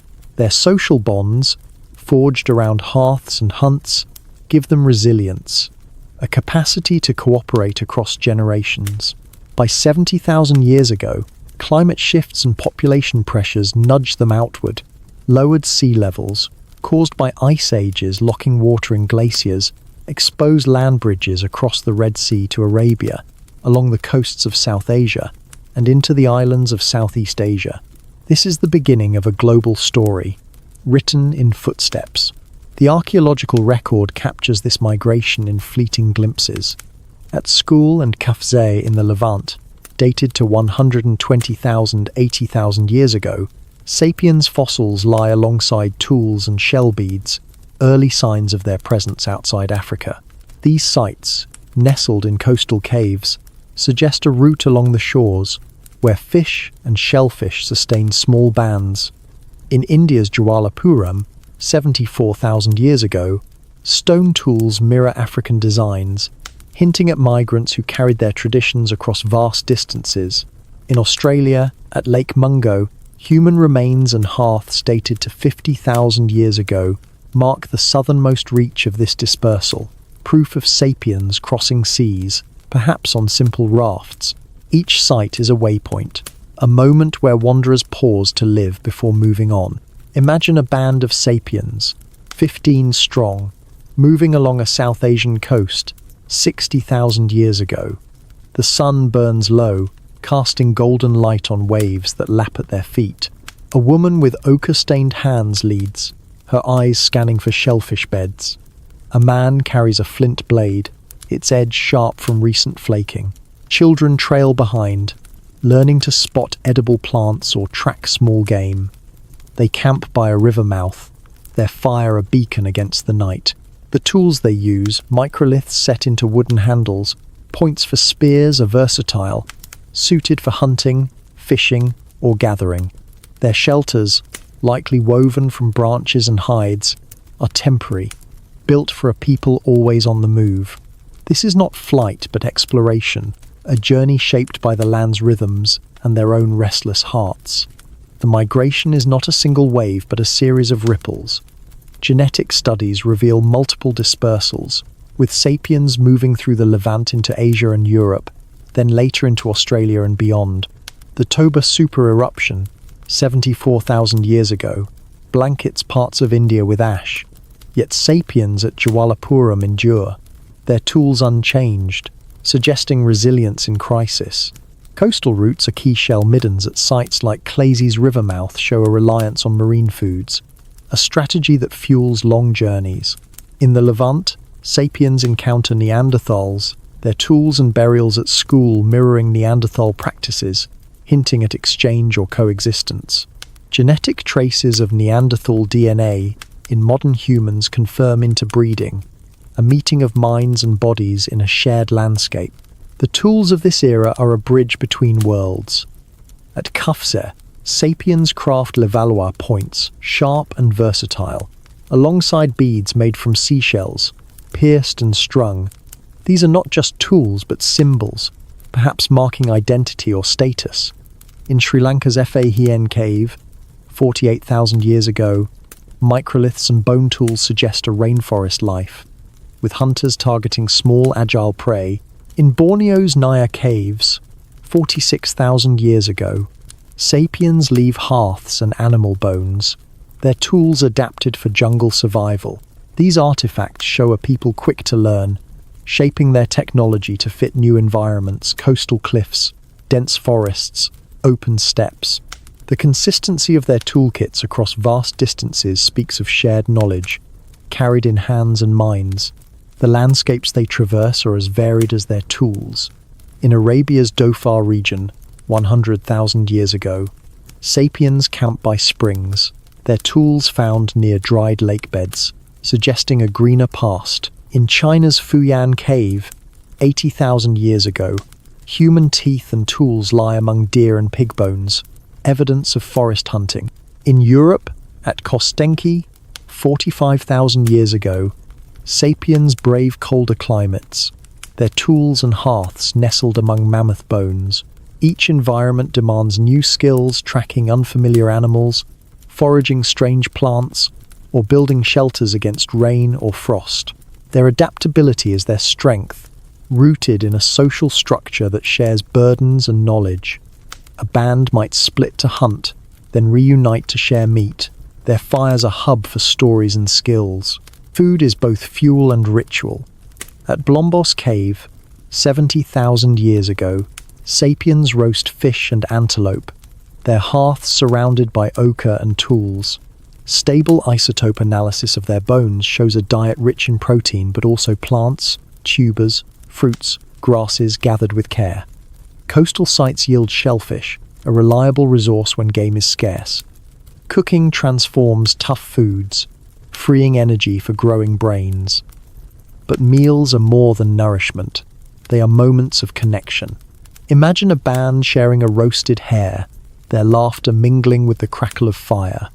The act of eating together, passing food from hand to hand, binds them, turning strangers into kin. This social glue is critical, sustaining groups through long treks and lean times. The challenges are immense. Predators, lions, leopards, bears stalk the same trails, and climate swings test endurance. The younger Dryas, a cold snap around 12,000 years ago, comes later, but earlier fluctuations force sapiens to adapt. In the Levant, they shift from hunting to foraging when game dwindles. In Australia, they navigate deserts. Their knowledge of water sources, a lifeline. Disease and injury take their toll, but healed bones at sites like Kwafse suggest care, broken limbs mended, elders fed. This compassion is a hallmark, a sign of groups that value every member, even in the face of scarcity. Symbolism begins to define them. At school, shell beads and ochre suggest adornment, perhaps marking roles or alliances. In Australia's Arnhem Land, 65,000-year-old rock art, simple lines and shapes, hints at stories told through images. These are not just decorations, but a language of meaning, a way to claim identity in new lands. Burials, too, emerge. At Lake Mungo, a body dusted with ochre, dated to 40,000 years ago, lies in a deliberate grave, a gesture of reverence or loss. These acts, beads, art, burials, are the seeds of culture, planting ideas that will bloom in later millennia. Their social networks are vast yet intimate. Bands, likely 20 to 50 strong, move in small units but connect through trade or mating. Obsidian tools at Olorgesailie, sourced 100 kilometers away, suggest exchange networks stretching across regions. Genetic diversity in modern populations points to frequent mixing. Sapiens meeting sapiens, Neanderthals, or Denisovans. In Melanesia, Denisovan DNA lingers, a legacy of encounters in Asia's jungles. These connections are not just biological but cultural tools, techniques, and stories shared across camps. A bead in one valley might inspire another. A hunting method learned from a stranger. The migration reshapes sapiens as much as the lands they enter. In colder Europe, they develop thicker clothing, implied by hide scrapers at Kostenki. In tropical Asia, they hunt with lightweight spears, suited for agile prey. Their genes adapt to skin tones shift, metabolisms adjust to new diets. The diversity of their fossils, taller in some regions, stockier in others, reflects this plasticity. Their brains, wired for problem-solving, learn to read new landscapes, from monsoon forests to icy plains. This adaptability, paired with cooperation, lets them thrive where others falter. Their legacy is profound. The dispersal lays the foundation for humanity's global reach, each step a thread in a tapestry that spans continents. The tools, beads, and burials are not just artifacts but ideas, carried forward to shape art, language, and society. Genetic studies show sapiens absorbing Neanderthal and Denisovan traits, their encounters enriching the human story. By 40,000 years ago, they are in Europe, Asia, Australia. their presence a testament to endurance and curiosity. The Lake Mungo burial, with its ochre and care, is a promise of what sapiens will become, a species that not only survives but creates meaning. There is a quiet majesty in this journey. Sapiens do not conquer, they explore, their steps tentative yet bold. They carry no banners, only tools and dreams, leaving traces that whisper of their passage. The archaeological record beads in a cave. A grave by a lake is a map of their heart, charting a path from Africa to the world. Each camp, each fire, is a moment of connection, a refusal to let the unknown win. The Earth, 20,000 years ago, is a realm of ice and shadow, locked in the grip of the last glacial maximum. Vast glaciers blanket northern lands. Seas retreat to reveal frozen bridges, and the air bites with a cold that tests the marrow. Across Europe, Asia, and beyond, Homo sapiens navigate a world both brutal and beautiful. Their lives a delicate balance between survival and ingenuity. In this frozen epoch, they hone new skills, stitching warmer garments, crafting shelters against the wind, and devising strategies to hunt the megafauna that roam the tundra. Their fires burn brighter, their tools sharper, as they adapt to a landscape that demands everything. Welcome to the Age of Ice, where sapiens weave resilience into their bones, forging a life in the heart of a glacial world. The last glacial maximum, peaking around 26,000 to 19,000 years ago, reshapes the planet. Sea levels drop by up to 120 meters, exposing land bridges that link continents Siberia to Alaska, Britain to Europe, Indonesia's islands into a single landmass. In Europe, ice sheets cover Scandinavia and creep south, leaving only southern refuges habitable. In Asia, the Siberian steppes stretch endlessly, cold and dry, while Australia's interior turns arid. Sapiens, now spread across these regions, face a climate that tests their adaptability. Their bodies, lean and versatile, are built for endurance, but it is their minds, creative, cooperative, and restless, that carve a path through the frost. The archaeological record captures their resilience in vivid detail. At Dolní Věstonice in the Czech Republic, dated to 26,000 years ago, a campsite reveals hearths, tools, and figurines sculpted from clay and bone. The tools, microliths and blades are small, precise, set into wooden handles or spears, designed for efficiency in a resource-scarce world. In Siberia's Yana rhinoceros horn site, 27,000 years ago, sapiens leave ivory points and animal bones, evidence of hunts in a frozen steppe. In Australia's Warratee rock shelter, 18,000 years ago, ochre and tools show a people thriving in a desert fringe. These sites are not just camps, but testaments to a species that bends the harshest conditions to its will. Picture a winter's dawn in a European valley, 22,000 years ago. The ground crunches underfoot, the air sharp with frost. A band of sapiens, perhaps 20 strong, huddles in a shelter of mammoth bones and hides, its frame lashed with sinew.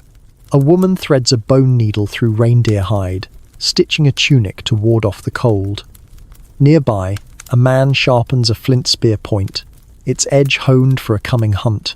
Children cluster by a fire, their hands warmed by embers as they watch the adults work.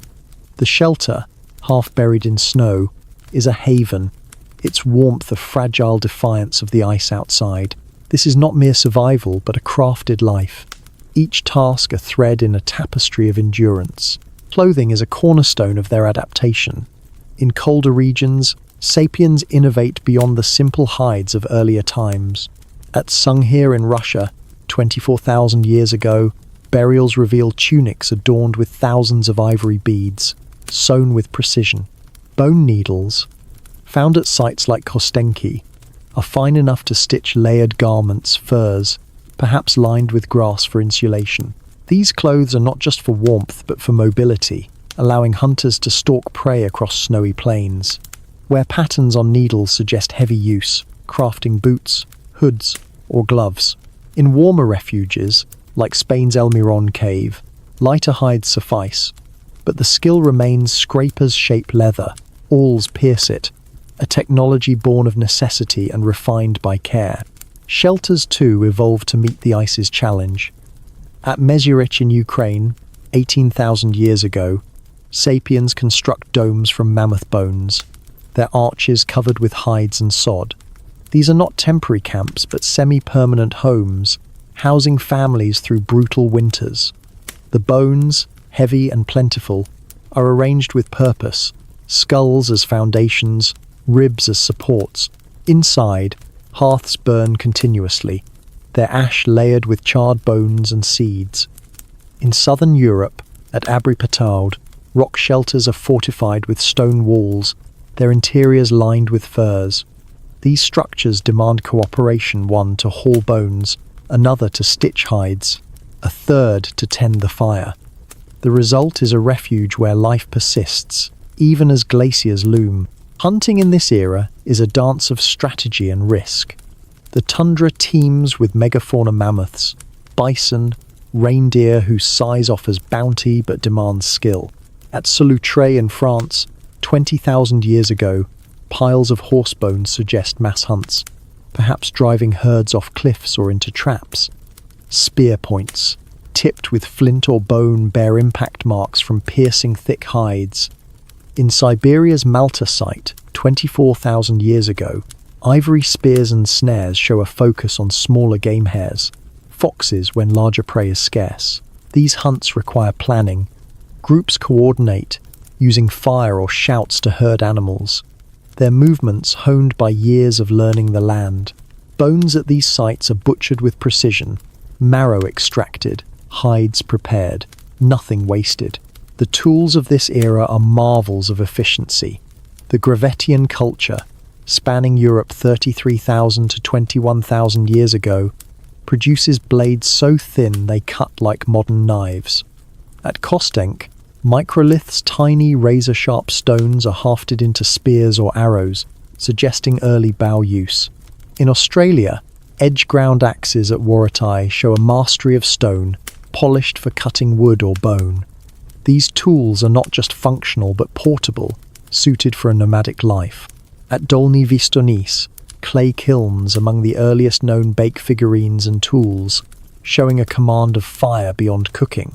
This technology, shared across regions, binds distant bands, their techniques, a silent language of survival.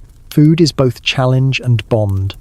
Stable isotope analysis of sapiens' bones from this period shows a heavy reliance on meat, reindeer, horse, mammoth, but plants like berries and roots supplement when available. At Grotte du Reni in France, 25,000 years ago, charred seeds and fish bones reveal a varied diet, with coastal groups exploiting shellfish. Cooking remains central, softening tough meat and unlocking nutrients. Hearths are communal spaces, where meals are shared, stories born. Imagine a band passing roasted bison, their hands greasy, their voices low in the firelight. These moments, fleeting yet repeated, weave the group into a family, their shared hunger a thread of unity. The glacial world tests their limits. Predators, cave bears, wolves compete for game and shelters, their bones often found alongside human tools. Climate swings bring bitter winters, forcing migrations to southern refuges or reliance on stored food. At La Gravette, tools suggest food preservation, meat dried, roots buried in cool earth. Injuries are common, healed fractures in bones from songhear show care, with some individuals surviving years after debilitating wounds. This compassion is a strength, a sign of groups that value every member, sharing food and warmth to keep the weak alive. Symbolism flourishes in this harsh world. At Dolny Vistonis, clay figurines, animals, women bear the marks of hands shaping meaning. Were they for ritual, storytelling, or play? At Songhear, burials with thousands of beads and ochre suggest a reverence for the dead, a belief in something beyond life. In Chauvet Cave, 30,000 years ago, early paintings, lions, rhinos, handprints, adorn walls, lit by torchlight. These are not just art, but a language, a way to claim the world, to speak to the unseen. The beads, figurines, and paintings are threads of a culture taking root, tying sapiens to each other and their land. Social bonds are their lifeline. Bands, likely 20 to 50 strong, move in small units but connect through trade and mating. At Kostenki, obsidian and shells from distant sources hundreds of kilometers away suggest exchange networks. Genetic studies show sapiens mixing with Neanderthals in Europe, their DNA blending in a quiet legacy. These networks carry not just goods but ideas, tool techniques, burial practices, perhaps songs or stories. A bead style in one valley might appear in another, a hunting method shared across fires. This connectivity, rooted in cooperation, lets sapiens thrive where isolation would falter. The challenges are relentless.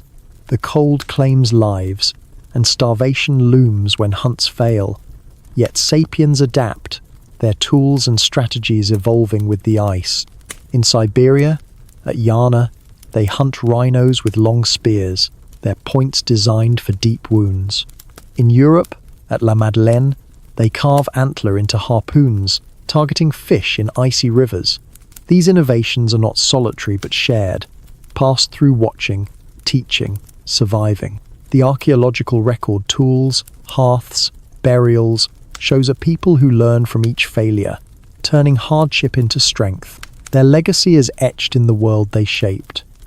The Gravettian tools, found from France to Russia, show a culture that adapts and spreads.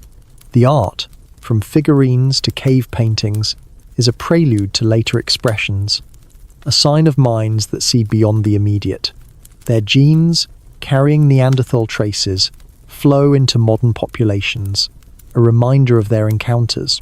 By 19,000 years ago, as the ice begins to retreat, sapiens are poised to reshape the world.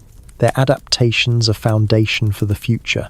The shelters they built, the clothes they sewed, the hunts they planned, these are not just acts of survival, but steps toward a humanity that creates, endures, and dreams. There is a quiet grandeur in this story. Sapiens in the glacial age are not conquerors but navigators.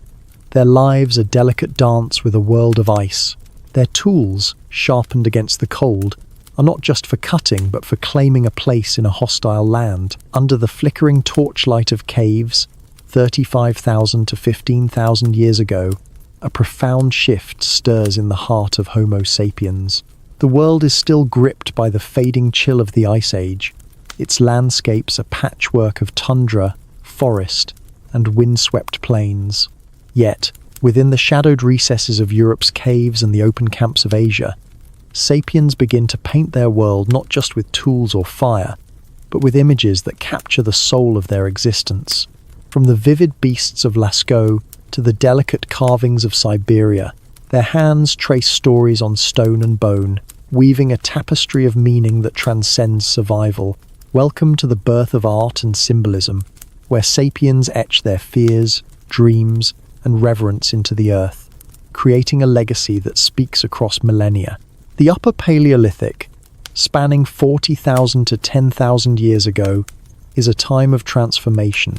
Sapiens, now spread across continents, have mastered tools and fire, their lives shaped by the rhythms of hunt and migration. Their brains, wired for complexity, turn inward, seeking to express something beyond the immediate. The archaeological record bursts with evidence of this shift. At Chauvet Cave in France, dated to 36,000 years ago, walls bloom with paintings of lions, rhinos, and horses, their forms vivid in ochre and charcoal. In Sulawesi, Indonesia, 35,000-year-old stencils of hands mark cave walls, a silent claim of presence. In Siberia's Malta, 24,000 years ago, ivory figurines of birds and humans emerge, delicate and deliberate. These are not mere decorations but a language, a way to grapple with the world's mysteries. Imagine a winter's night in southern France. 30,000 years ago, a band of sapiens gathers in a cave, its limestone walls glistening with damp. A man, his hands stained with ochre, dips a reed brush into a mix of red pigment and fat. By torchlight, He traces the curve of a bison's flank on the rock, his strokes steady, guided by memory or vision. Nearby, a woman carves a bone fragment, shaping a deer's form with a flint blade. Others watch, their breath clouding in the cold, their murmurs low. The cave is not just shelter, but sanctuary, a place where the act of creation binds the group to something larger. This is not survival, but expression, a reaching for meaning in a world of fleeting light. The art is varied, breathtaking in its scope. At Lascaux, 17,000 years ago, over 600 paintings and 1,500 engravings cover the walls, horses galloping, aurochs charging, a lone human figure dwarfed by beasts. The images are not random, but composed, animals layered to suggest movement, depth, or ritual. In Altamira, Spain, 36,000 to 14,000 years ago, bison painted in red and black seem to breathe, their forms following the cave's contours. In Australia's Arnhem Land, 28,000-year-old rock art depicts fish and spirits, tied to the land's stories. These works require skill ochre ground to powder, charcoal mixed with water, brushes made from reeds or fur. Some caves, like Chauvet, show scaffolding marks, suggesting artists climbed to reach high walls. Their efforts a testament to purpose. The tools of this art are as telling as the images. At Blombos Cave, 73,000 years ago, Sapien stored ochre in abalone shells, mixing it with marrow for paint. In France's Les Eyes, bone needles and burins, fine chisels carve intricate designs into antler or ivory. The process is deliberate. Ochre sourced from distant outcrops, charcoal gathered from hearths, pigments blended with care. Some sites, like Grotte du Renne, yield palettes, slabs of stone stained with pigment used to mix colours. This is not spontaneous but planned, a craft that demands time and skill. The artists, likely both men and women, are not solitary, but part of a group, their work shared, perhaps taught, across generations. What drives this art? The caves offer clues. Many, like Lascaux or Altamira, are deep and inaccessible, their chambers reached by crawling through narrow passages. This suggests ritual, a journey into the earth's heart for ceremonies or visions. The animals painted, often predators, like lions or bears, are not always food but symbols, perhaps of power or danger. At Chauvet, a panel shows a lioness and bison, their forms intertwined, hinting at stories or myths. Hand stencils, common across continents, are intensely personal, a hand pressed against stone, outlined in pigment, a mark of "I was here." Some caves show repeated visits, layers of art added over centuries, suggesting sacred spaces returned to again and again. Symbolism extends beyond caves. At Dolny Viestanis, 26,000 years ago, clay figurines, women, animals, even abstract forms are fired in kilns, the earliest known ceramics. These are not tools but objects of meaning, perhaps for fertility, hunting, or spiritual rites. In Russia's Sungir, 24,000 years ago, burials are adorned with thousands of ivory beads, each carved with painstaking care. A child's grave holds a belt of 3,000 beads, a labor of months, suggesting reverence or status. In Siberia's Denisova cave, a chlorite bracelet, 40,000 years old, is polished to a sheen, its green stone sourced far away. These objects speak of a mind that values beauty, that sees beyond utility to something deeper. The social world of this art is rich. Bands of sapiens, likely 20 to 50 strong, share the labor of creation. At Lascaux, multiple handprints suggest groups working together, some painting, others holding torches.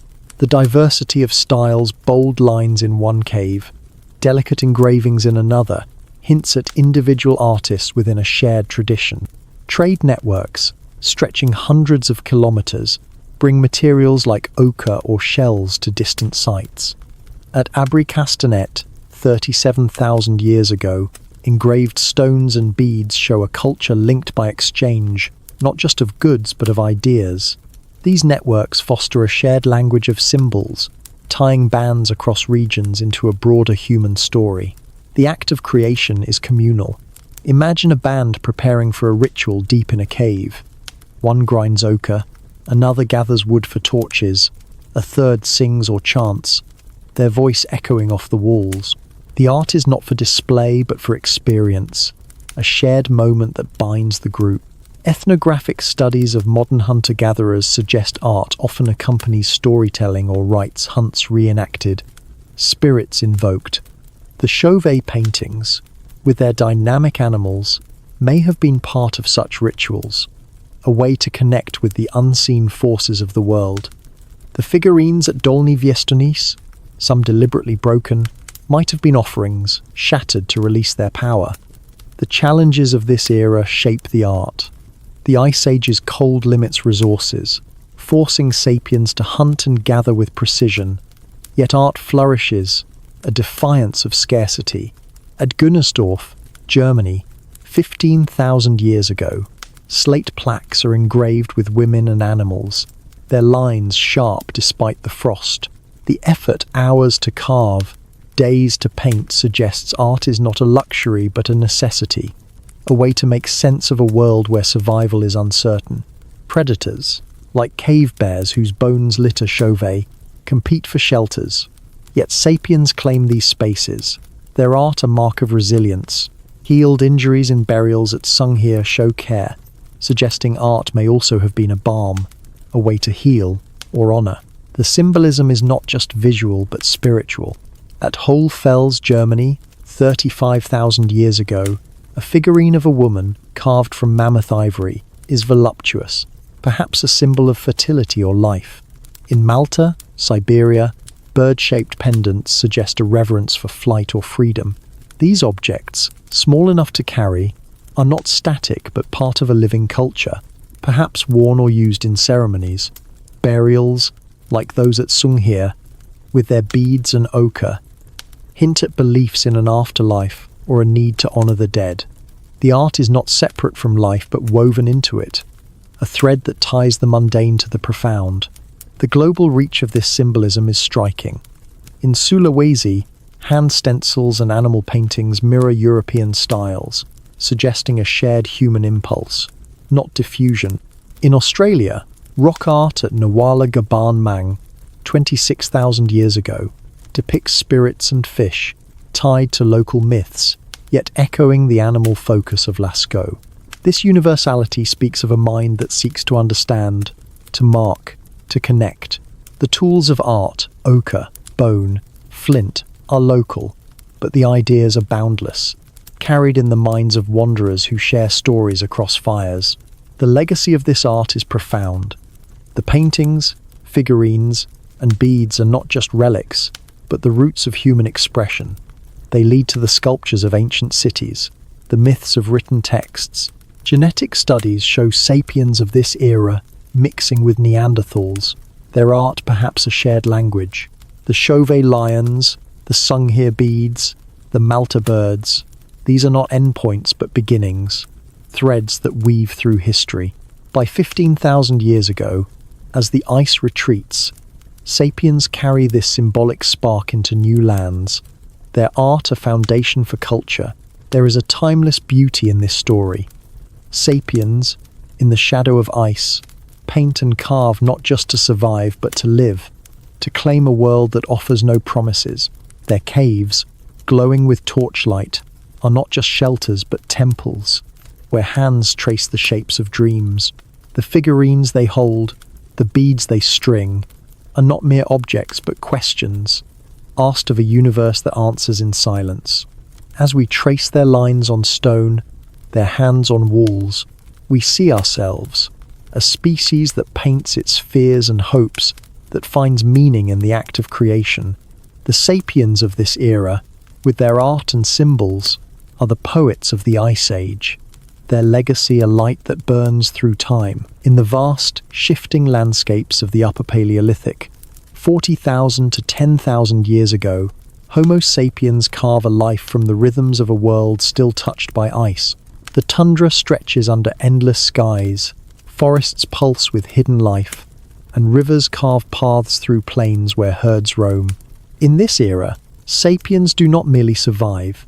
They weave a complex web of relationships, their bands bound by shared hunts, fires, and stories. Their societies, small yet resilient, are built on cooperation, reciprocity, and a quiet trust that holds them together against the uncertainties of a nomadic life. Welcome to the age of connection, where sapiens forge social structures that anchor their existence, turning scattered bands into a tapestry of human bonds, woven through the simple acts of living together. The Upper Paleolithic is a time of ingenuity and movement. Sapiens, now spread across Europe, Asia, Australia, and beyond, have mastered tools, fire, and art. Their lives shaped by the demands of a changing climate. The last glacial maximum has waned, but cold lingers in the north, while warmer refuges bloom with resources. Their bands, typically 20 to 50 strong, are not rigid but fluid, splitting and merging with the seasons. The archaeological record reveals this complexity in campsites, burials, and artifacts that speak of shared labor and care. At Dolní Věstonice in the Czech Republic, 26,000 years ago, hearths and figurines suggest a community that worked and created together. In Siberia's Malta, 24,000 years ago, ivory carvings and tools hint at a life bound by collective effort. Imagine a summer dusk on a European plain, 30,000 years ago. A band gathers around a crackling fire, its light pushing back the twilight. A woman splits a roasted hare, her hands deft, passing portions to the others. A man sharpens a flint blade, his movements practiced, while a child mimics him with a small stone. Nearby, an elder, her arm healed from a long-ago break, tells a story with gestures, her eyes bright. The group is small, but each member has a role: hunters, gatherers, toolmakers, storytellers, bound by a rhythm of give and take. The fire is their center, a place where food, warmth, and trust converge, forging a bond stronger than the sum of its parts. These societies are egalitarian, not by ideology but by necessity. Resources are scarce, and survival depends on sharing. At Sungir in Russia, 24,000 years ago, burials adorned with thousands of ivory beads suggest equality in death. No single grave stands above the others. Even a child's is richly decorated. Yet, roles exist, implied by tools and wear patterns. At Abri-Pataud in France, bone needles and scrapers point to specialized tasks: sewing, hideworking likely divided by skill, not status. Ethnographic studies of modern hunter-gatherers suggest such bands rely on reciprocity. A hunter shares meat, a gatherer offers roots, each act a debt repaid later. This balance keeps the group alive, a network of mutual reliance woven through daily acts. Cooperation is their strength. Hunting, especially of megafauna like mammoths or bison, demands teamwork. At Solutré in France, 20,000 years ago, piles of horse bones suggest mass hunts, with bands driving herds into traps or off cliffs. Spears tipped with microliths, found at Kostenki, require multiple hands, one to craft, another to wield, a third to butcher. Gathering too is collective. At Warattai in Australia, 18,000 years ago, ochre and plant remains show women and children foraging together, their knowledge of seasons and landscapes shared across generations. These tasks are not solitary but communal, each member's skill a thread in the group's survival. The archaeological record reveals a web of connections beyond the band. At Olojazali in Kenya, 200,000 years ago, obsidian tools sourced 100 kilometers away suggest trade or travel, linking distant groups. By 30,000 years ago, this network grows. In Europe's Gravettian culture, shells from the Mediterranean appear in inland sites like Dolní Věstonice, hundreds of kilometers away. In Siberia, mammoth ivory from Malta is carved into pendants, some found far from their origin. These exchanges are not just for goods, but for relationships, marriages, alliances, or shared rituals that bind bands into a larger whole. Genetic studies show frequent mixing, sapiens blending with Neanderthals or Denisovans, their genes a map of meetings across continents. Storytelling is a cornerstone of their society. While no words survive, the art of this era, Chauvet's painted lions, Malta's carved birds suggests narratives shared around fires. At Grotta du Ren, 25,000 years ago, ornaments and tools lie near hearths, as if used in rituals or tales.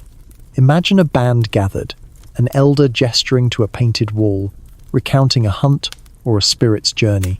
These stories are not just entertainment, but a way to teach where to find water, how to track prey, who belongs to the group. The repetition of symbols, like hand stencils in Sulawesi or Venus figurines in Europe, suggests shared myths, a cultural thread linking far-flung bands. Kinship is the glue of their world. Bands are often families, extended by blood or choice. At Sunghear, a double burial of two children, adorned with beads and spears, suggests deep ties. Their graves a labour of love. Healed injuries, like those at Dolny Vistonish, show care for the weak elders or wounded, fed and protected. This is not charity but survival. A band that loses members risks collapse. Kinship extends beyond the living. Burials at Lake Mungo, 40,000 years ago, dusted with ochre, suggest a reverence for the dead, a belief that ties past to present. These acts of care, feeding, burying, honouring are the roots of community, a promise to stand together. The challenges of this era shape their bonds. The fading ice age leaves cold winters and unpredictable resources. Predators, wolves, bears compete for game, their bones found alongside human tools at sites like Lequina. Starvation looms when hunts fail, yet sapiens adapt. At Gunnersdorf, 15,000 years ago, engraved plaques show women gathering, their knowledge of plants a buffer against scarcity. Food storage, implied by deep pits at Kostenki, shows foresight, meat or roots preserved for lean times. These strategies require trust, one to hunt, another to store, all to share. The band's survival hinges on this mutual reliance, a delicate balance honed by necessity. Art and ritual strengthen their ties. At Chauvet, 36,000 years ago, paintings deep in the cave suggest ceremonies, perhaps led by a shaman or elder. The effort crawling through dark passages, painting by torchlight, implies a shared purpose, a group united by belief. In Hohlfels, a 35,000-year-old flute carved from vulture bone hints at music. Its notes a language of emotion. These acts are not solitary. They draw the band together, whether painting a wall or singing by a fire. The Venus figurines, found across Europe, may have been talismans, carried to invoke fertility or protection, a shared symbol of hope. Their egalitarianism is not absolute. Skill or charisma likely elevates some. A master hunter, a gifted artist, yet power is fleeting, tied to contribution, not dominance. At La Gravette, 27,000 years ago, tools of exceptional craftsmanship suggest skilled individuals, their work valued but not hoarded. Burials show no clear hierarchy. Even children, like those at Sunghear, are adorned as richly as adults.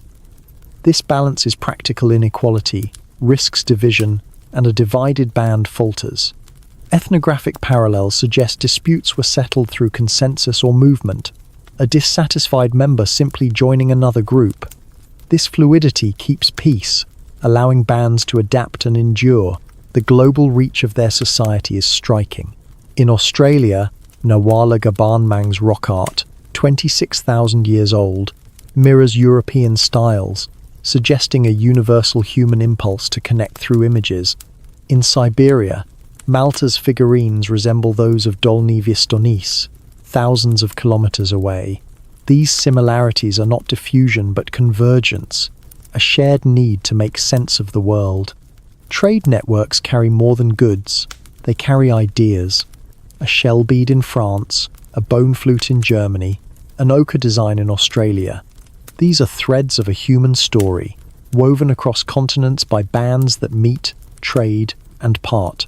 Their legacy is in the bonds they built. The egalitarianism, reciprocity, and storytelling of this era are the roots of later societies, from villages to cities. Genetic diversity, seen in modern populations, shows they're mixing sapiens, with Neanderthals, with Denisovans. Their art, tools, and burials are not just relics but blueprints, shaping how humans connect. By 10,000 years ago, as the ice retreats, these social structures evolve, some bands settling, others remaining nomadic.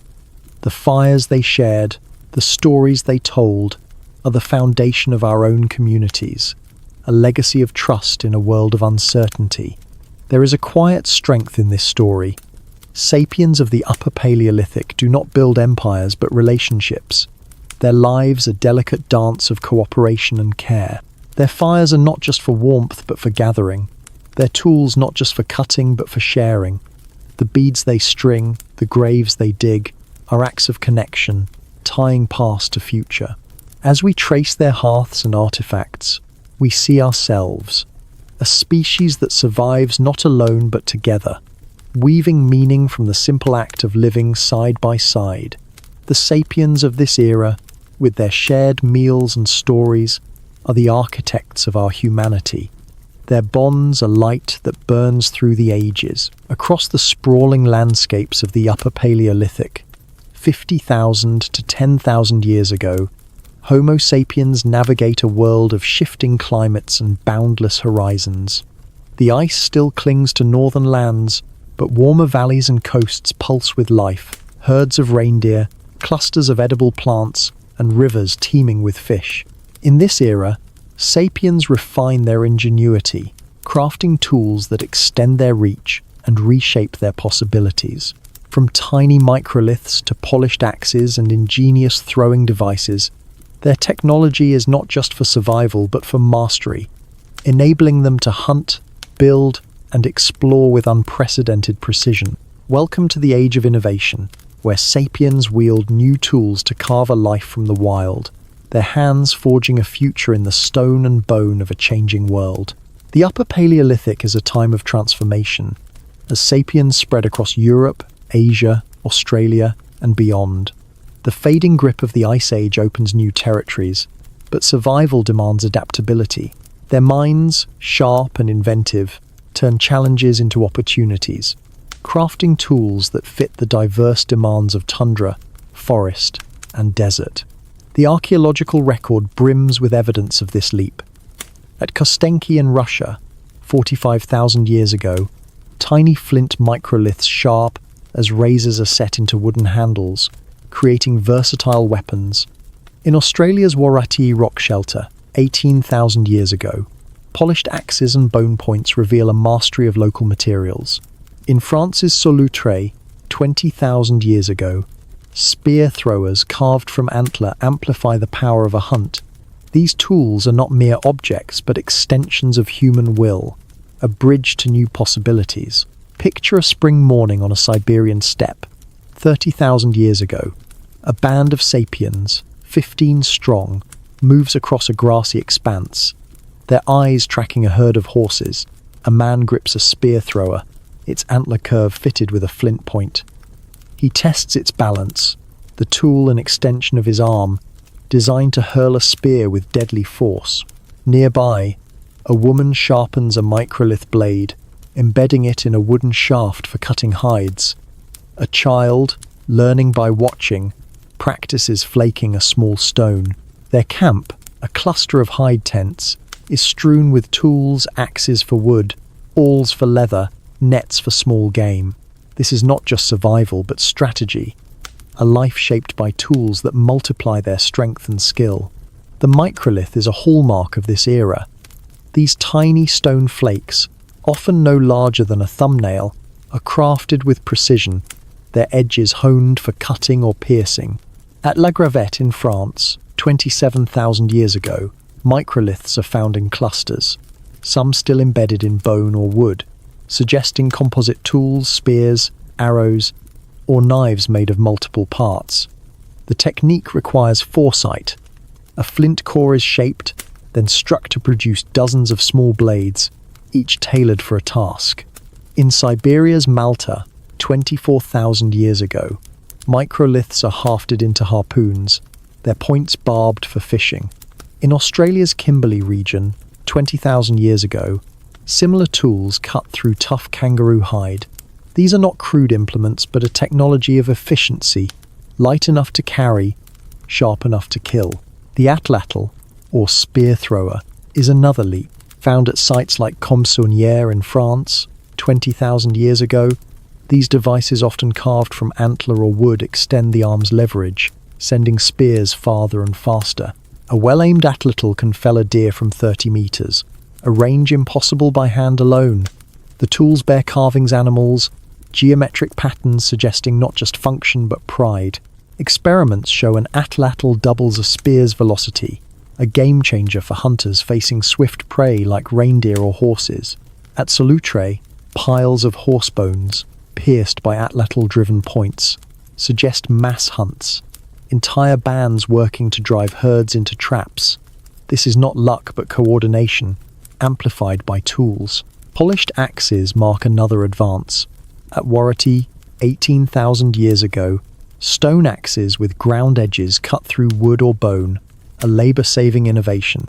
Unlike flaked tools, these require hours of grinding against abrasive stone, a process that demands patience and skill. In Japan's Amudat Cave, 16,000 years ago, similar axes suggest tree felling for shelters or canoes. These tools open new possibilities, clearing paths, building structures, or crafting rafts to cross rivers. At Mezerich in Ukraine, 15,000 years ago, mammoth bone huts rely on such axes. Their construction a testament to tools that shape not just materials but lives. Bone and antler tools flourish alongside stone. At La Madeleine in France, 15,000 years ago, harpoons carved from reindeer antler are barbed for fishing or hunting small game. Bone needles, found at Kostenki, are fine enough to sew tailored clothing furs stitched into tunics or boots, essential for icy winters. At Sunghir, 24,000 years ago, burials with thousands of bone beads show a mastery of delicate work, each bead drilled and polished by hand. These tools are not just functional but cultural. Their craftsmanship a shared language. The effort hours to carve a single harpoon speaks of a society that values precision, where every tool is a collaboration of hands and minds. The challenges of this era drive innovation. The Ice Age's tail end brings cold snaps and shifting herds, forcing sapiens to adapt. In Europe, reindeer dominate. In Australia, kangaroos. In Siberia, mammoths. Each requires specialized tools, microliths for quick kills, atlatls for distance, nets for trapping. At Gunnersdorf, 15,000 years ago, engraved slate shows women netting fish, a strategy for lean times. Predators, wolves, bears compete for game, their bones found alongside human tools at Lakina. Climate swings test resilience. A sudden freeze can empty a valley of prey, but sapiens respond with traps, snares, and stored food, implied by pits at Kostenki. Their tools are their shield, turning scarcity into opportunity. Food is both challenge and bond. Stable isotope analysis of sapiens' bones shows a diet heavy in meat, horse, reindeer, bison, but plants like berries or tubers fill gaps. At Abri Pataud, 22,000 years ago, charred seeds and fish bones suggest diverse meals, cooked over hearths to unlock nutrients. These meals are communal, shared around fires that draw the band together. Imagine a group passing roasted meat, their hands brushing, their voices low. The tools, knives to cut, awls to pierce make this possible, turning raw carcasses into sustenance. Food storage, seen in pits at Malta, shows foresight, meat dried or roots buried for winter. This is not just eating but planning, a group effort that binds them. Social cooperation fuels their technology. Crafting a microlith or atlatl requires multiple hands, one to flake stone, another to carve wood, a third to bind them with sinew. At Dolny Viestonis, 26,000 years ago, Clay kilns bake figurines and tools, a group effort requiring wood, fire, and skill. Trade networks, stretching hundreds of kilometers, bring materials obsidian from Anatolia, shells from the Mediterranean to sites like Kostenki. These exchanges are not just for goods, but for knowledge, tool techniques shared across bands. A microlith design in France appears in Russia. A harpoon style in Siberia echoes one in Japan. This connectivity, rooted in cooperation, amplifies their ingenuity. The tools carry meaning beyond function. At Holy Fells, 35,000 years ago, a flute carved from vulture bone suggests music. Its notes a tool for bonding or ritual. At Chauvet, spear points lie near painted walls, as if hunting and art are intertwined. Some tools, like oversized axes at Olorgesailie, seem ceremonial, too large for use, but crafted with care. These objects are not just for survival, but for identity, marking a band's skill or story.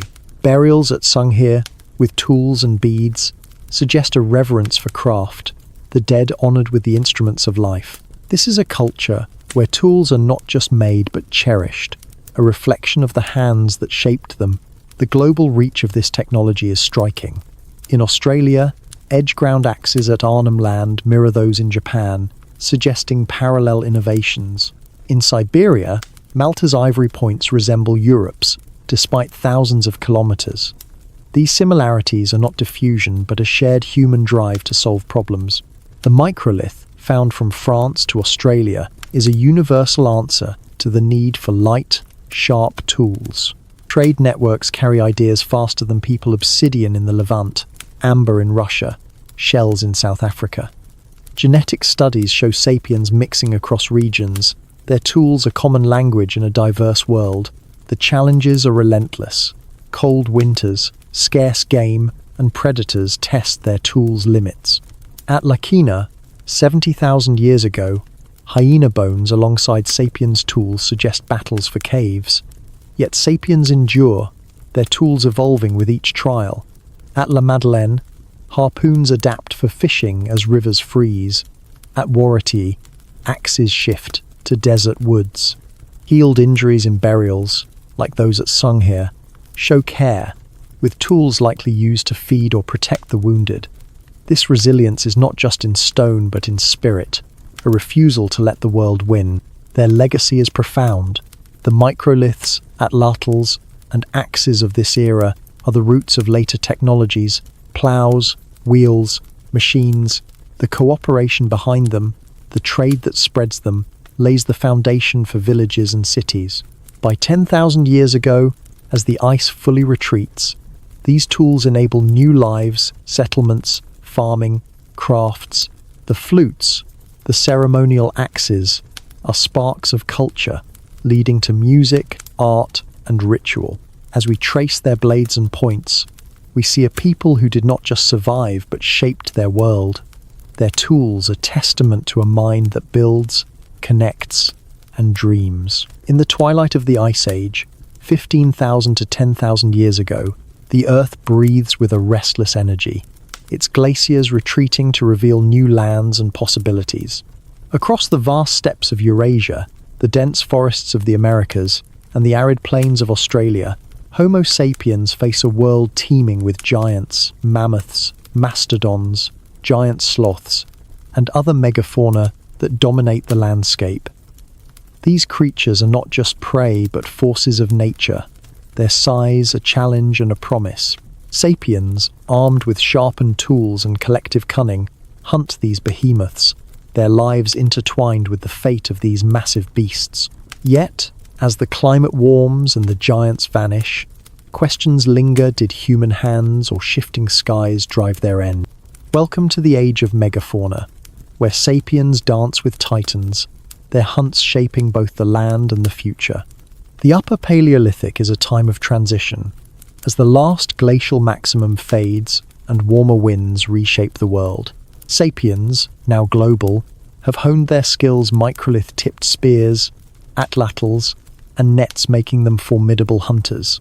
Their bands, small yet tightly knit, rely on cooperation to survive in a landscape where opportunity and danger walk hand in hand. The megafauna woolly mammoths in Eurasia, giant ground sloths in the Americas, diprotodons in Australia are a caloric jackpot, each kill yielding meat, hides, and bones for tools or shelters. But they are not easy prey, their size demanding strategy, bravery, and unity. The archaeological record tells this story in vivid fragments, from bone piles to spear points lodged in ancient ribs. In Europe, at Yana rhinoceros horn site in Siberia, 27,000 years ago, sapiens leave ivory spears and bones of woolly rhinos, their tools marked by the strain of piercing thick hides. In North America's Clovis sites, 13,000 years ago, stone points fluted and razor sharp are found embedded in mammoth skeletons, evidence of hunts that fed entire bands. In Australia's Cuddy Springs, 16,000 years ago, bones of giant marsupials lie near human tools, suggesting encounters with creatures as large as rhinos. These sites are not random but deliberate. Camps chosen near water or migration routes where megafauna gather, their remains a testament to sapiens' skill and ambition. Picture a crisp dawn on a Siberian steppe, 14,000 years ago.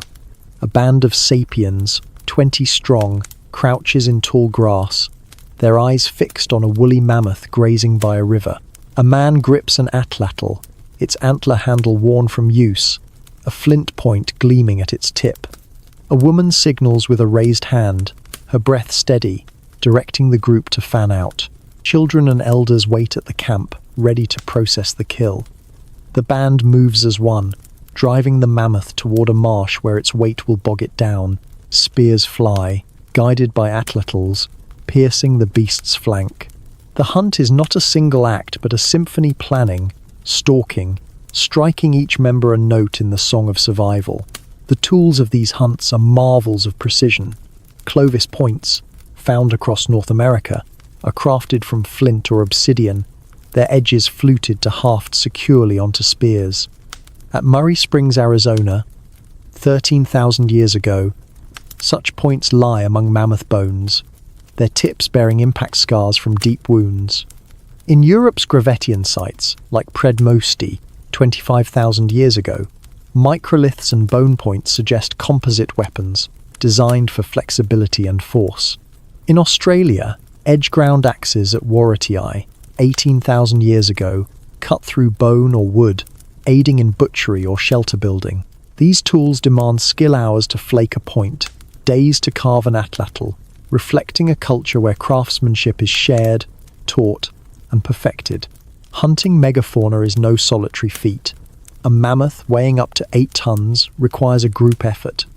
At Mezerik in Ukraine 15,000 years ago, mammoth bone huts built from dozens of skeletons suggest kills that fed and housed entire bands.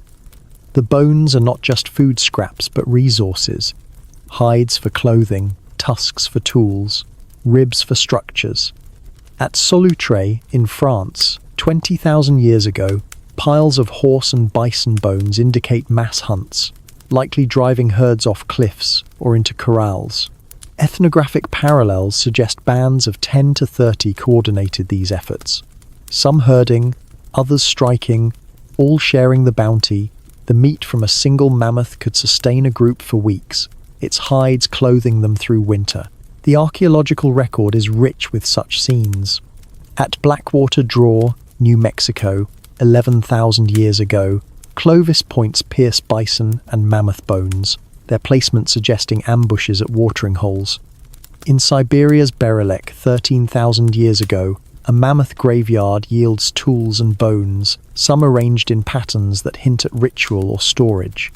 In South America's Fells Cave, 10,000 years ago, bones of giant sloths bear cut marks, their hides scraped for use. These sites show sapiens not as scavengers but as predators, their tools and strategies turning giants into sustenance. Stable isotope analysis of human bones confirms a diet heavy in megafauna protein, supplemented by plants when kills were scarce. Yet, the megafauna vanish, their decline a mystery etched in sediment. By 12,000 years ago, mammoths, mastodons, and giant sloths are gone from most continents. diprotodons extinct in Australia, and giant deer fading in Europe. Two forces loom: human hunting and climate change. The warming world shifts landscapes, tundra becomes forest, grasslands dry into deserts, disrupting migration routes and food sources. At Clovis sites, the density of points suggests intense hunting pressure, each kill a blow to small populations. Mathematical models estimate that even low hunting rates, one mammoth per band per year, could drive species to collapse. In Australia, megafauna vanish soon after sapiens arrive. 50,000 to 45,000 years ago, their bones often near human camps. But climate tells another story. Pollen records from lake cores show rapid shifts, wetlands drying, forests encroaching, disrupting the open habitats megafauna needed. In North America, the Younger Dryas cold snap, 12,900 to 11,700 years ago, stresses ecosystems already in flux. Some species, like the saber-toothed cat, rely on large prey. As mammoths decline, so do they. Yet, not all extinctions align with human arrival. In Africa, where sapiens and megafauna coexisted longest, many giants survive longer, suggesting adaptation or lower hunting pressure. The debate persists: did sapiens' spears or the Earth's warming breath tip the balance? Likely both, a dance of human impact and natural change. The challenges of this era shape sapiens' lives. Predators, saber-toothed cats, dire wolves compete for the same prey. Their bones found at sites like La Brea tar pits alongside human tools. Hunting megafauna is risky. A mammoth's charge or a sloth's claws could kill. Healed fractures in human bones, like those at Sung Here, suggest injuries from hunts. Yet care within bands, food shared, wounds tended keep survivors alive. Starvation looms when kills fail, but sapiens adapt, turning to smaller game or plants. At Gurnersdorf, 15,000 years ago, nets and snares trap fish and hares, a fallback when giants are scarce. The hunts are not just for food, but for meaning. At Berelek, mammoth bones arranged in circles hint at rituals, perhaps honouring the kill. In France's Rouffignac cave, 13,000 years ago, mammoth paintings adorn walls. Their forms a tribute or prayer. Tools, too, carry significance. Oversized Clovis points, too large for use, may have been offerings, symbols of a hunt's success. Burials, like those at Predmosty, include mammoth ivory beads, linking the dead to the giants they felled. These acts weave the megafauna into sapiens' story, not just as prey, but as forces of power and mystery. Social bonds underpin the hunts. A mammoth kill requires 10 to 20 hunters, plus others to butcher and process. At Meserich, the scale of bone huts suggests entire bands working together, some hauling, others building. Trade networks, stretching hundreds of kilometers, bring flint and obsidian to sites like Blackwater Draw, linking bands through shared resources. These networks carry stories too: how to track a mammoth, where to strike. Genetic mixing, seen in modern DNA, shows sapiens connecting across regions. Their hunts a shared endeavor. A successful kill is a communal triumph. Meat and hides distributed, strengthening the group's trust. The global scope of this era is striking. In North America, Clovis hunters target mammoths. In South America, at Monte Verde, 14,000 years ago, they hunt mastodons. In Australia, Cuddy Springs shows diprotodon kills. Tools vary. Clovis points in the Americas, microliths in Europe, but the strategy is universal: cooperation, precision, adaptability. The megafauna's decline is global too, with similar patterns in Eurasia, Australia, and the Americas. This shared story, etched in bones and tools, binds sapiens across continents. Their hunts a common thread in a human tapestry. The legacy of this era is bittersweet. The megafauna's loss reshapes ecosystems, forcing sapiens to new foods, smaller game, plants, fish. At Abu Huraira in Syria, 11,000 years ago, seeds and grinding stones hint at this shift, a prelude to farming. The tools of the hunt points. Atlatls evolve into ploughs and sickles, their ingenuity enduring. The art and rituals tied to megafauna live on in stories, from mammoth paintings to myths of giant beasts. As we trace their bones and spears, we see a people who met giants with courage, their hunts a dance of skill and survival. The sapiens of this era, with their tools and fires, are not just hunters but shapers, their legacy a world remade by their hands and the giants they chased. In the waning light of the Ice Age, 15,000 to 10,000 years ago, the Earth stirs with renewal as glaciers retreat and rivers swell. Across the continents, from the grassy steppes of Eurasia to the lush valleys of the Americas and the arid expanses of Australia, Homo sapiens live in rhythm with the seasons, their lives a delicate dance of movement and adaptation. They are nomads, following the migrations of herds, the blooming of plants, and the flow of waters, their camps rising and falling with the land's pulse. Their world is one of constant motion, yet within it, they forge connections through trade, stories, and shared labor that bind them across vast distances. Welcome to the age of seasonal cycles and mobility, where sapiens weave their lives into the ebb and flow of the natural world, their journeys leaving traces in stone, bone, and the networks they create. The Upper Paleolithic is a time of transition, as the warming climate reshapes landscapes. Sea levels rise, flooding coastal plains, while forests spread where tundra once stretched. Sapiens, now a global presence, are masters of adaptation. Their tools, microliths, atlatls, and polished axes honed for diverse environments. Their bands, typically 20 to 50 strong, move with purpose, tracking resources across seasons. The archaeological record captures this rhythm in fleeting campsites and scattered artifacts. At Pinsevent in France, 12,000 years ago, hearths and reindeer bones mark a seasonal hunting camp, abandoned when the herd moved on. In Australia's Willandra Lakes, 14,000 years ago, shell middens and tools show camps tied to fish runs. In Siberia's Afontavagora, 15,000 years ago, mammoth bones and flint blades trace a winter refuge, left behind as spring called the band elsewhere. Imagine a crisp autumn morning in a European valley, 13,000 years ago. A band of sapiens, 15 strong, packs their camp near a riverbank, their hide tents sagging under morning dew. A woman ties a bundle of dried fish, her hands deft from practice, while a man sharpens a microlith spear point, its edge gleaming. Children gather reeds, learning to weave baskets for carrying roots. The band is preparing to move, following a herd of reindeer north as the leaves turn. Their camp is temporary, built of branches and hides, but their tools, flint knives, bone awls are portable, designed for a life on the move. This is not wandering, but a cycle. A journey tuned to the land's seasons. Each stop a pause in a larger rhythm. Mobility is their strength. Sapiens do not linger where resources dwindle. They follow the bounty herds in spring, berries in summer, fish in autumn.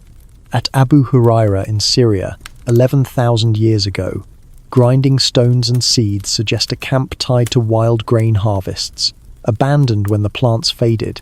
In North America's Folsom sites, 10,500 years ago, spear points among bison bones mark summer hunts, left behind as the band trailed the herd.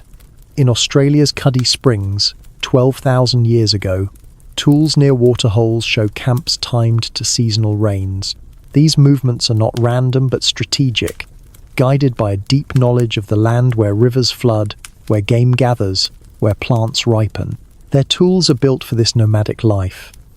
Microliths, tiny and sharp, are ideal for portability, set into spears or knives that weigh little but cut deep. At La Madeleine in France, 12,000 years ago, bone harpoons with barbed edges target fish or small game, their design suited for quick assembly. Polished axes, found at Waratii, 14,000 years ago, chop wood for temporary shelters or rafts, enabling crossings of rivers or flooded plains. These tools are not just functional but flexible, crafted from local flint, bone, or wood, their forms adapted to each region's needs. At Kostenki, 15,000 years ago, antler atlatls amplify spear throws, letting hunters strike from a distance while on the move. Trade networks weave their mobility into a larger web. At Olorgesailie in Kenya, 100,000 years ago, obsidian tools from distant quarries hint at early exchanges, a practice that grows by the Upper Paleolithic. In Europe, at Abricastanet, 12,000 years ago, shells from the Mediterranean appear 500 kilometers inland, strung as beads or traded as tokens. In Siberia's Denisova cave, 13,000 years ago, chlorite bracelets and ostrich eggshell beads show materials sourced from far-off lands. These networks are not just for goods but for connection marriages, alliances, or shared knowledge. A flint technique learned in one valley spreads to another, a bead style carried across mountains. Genetic studies show sapiens mixing across regions, their genes a map of meetings on the move. Food ties their cycles to the land. Stable isotope analysis of bones from this era shows a diet shaped by seasons: reindeer in winter, fish in spring, berries in summer. At Pinsevent, hearths hold charred fish and deer bones, meals shared as the band prepares to move. In Australia's Willandra Lakes, middens of mussel shells pile high, a feast timed to seasonal spawning. Food is not just hunted or gathered but preserved meat-dried, roots stored in pits, as seen at a font of Agora. These strategies require foresight. One member smoking fish while another digs a storage pit. The group's survival, a collective effort. Meals, shared around fires, are moments of bonding, turning hunger into community. Shelters reflect their transient lives. At Mezhorich in Ukraine, 15,000 years ago, mammoth bone huts are built for winter, their frames lashed with sinew and covered with hides. These are not permanent but reusable, dismantled when the band moves. In warmer regions, like Abu Huraira, brushwood shelters rise quickly, their floors lined with reeds. At Monte Verde in Chile, 14,000 years ago, a camp of wooden frames and hide coverings shows a semi-permanent base, used seasonally for nearby resources. These structures demand cooperation, one to haul bones, another to weave, a third to anchor. The result is a home, however fleeting, that shields the band from rain or frost. The challenges of this nomadic life are relentless. Predators, wolves, lions follow the same herds, their bones found at sites like Lakina 12,000 years ago, alongside human tools. Climate shifts bring floods or droughts, disrupting migration routes. At Folsom, bison kills drop as grasslands dry, forcing sapiens to smaller game. Healed injuries in burials, like those at Sunghir, show care. Broken bones mended. Elders fed proof of a society that carries its wounded. Starvation is a constant threat, but their mobility is their shield, moving to where food flows. At Gunnersdorf, 15,000 years ago, nets and snares trap fish and birds, a fallback when larger prey vanish. Ritual and art anchor their cycles. At Chauvet Cave, 13,000 years ago, paintings of horses and rhinos mark a sacred space, perhaps visited seasonally during hunts. In Australia's Nawala Gabanmang, 14,000-year-old rock art depicts fish, timed to spawning seasons. Burials, like those at Lake Mungo 12,000 years ago, are dusted with ochre, a ritual tied to the land's red earth. These acts are not random but rhythmic, woven into the seasons, paintings renewed, graves dug when bands return. Beads and pendants, found at Abri Patau, are carried, linking one camp to the next, a thread of identity through movement. Social bonds are the heart of their mobility. Bands are families, bound by kinship or choice, their roles fluid but essential. At Pinsevent, hearths are surrounded by tools, some for hunting, others for sewing, suggesting shared tasks.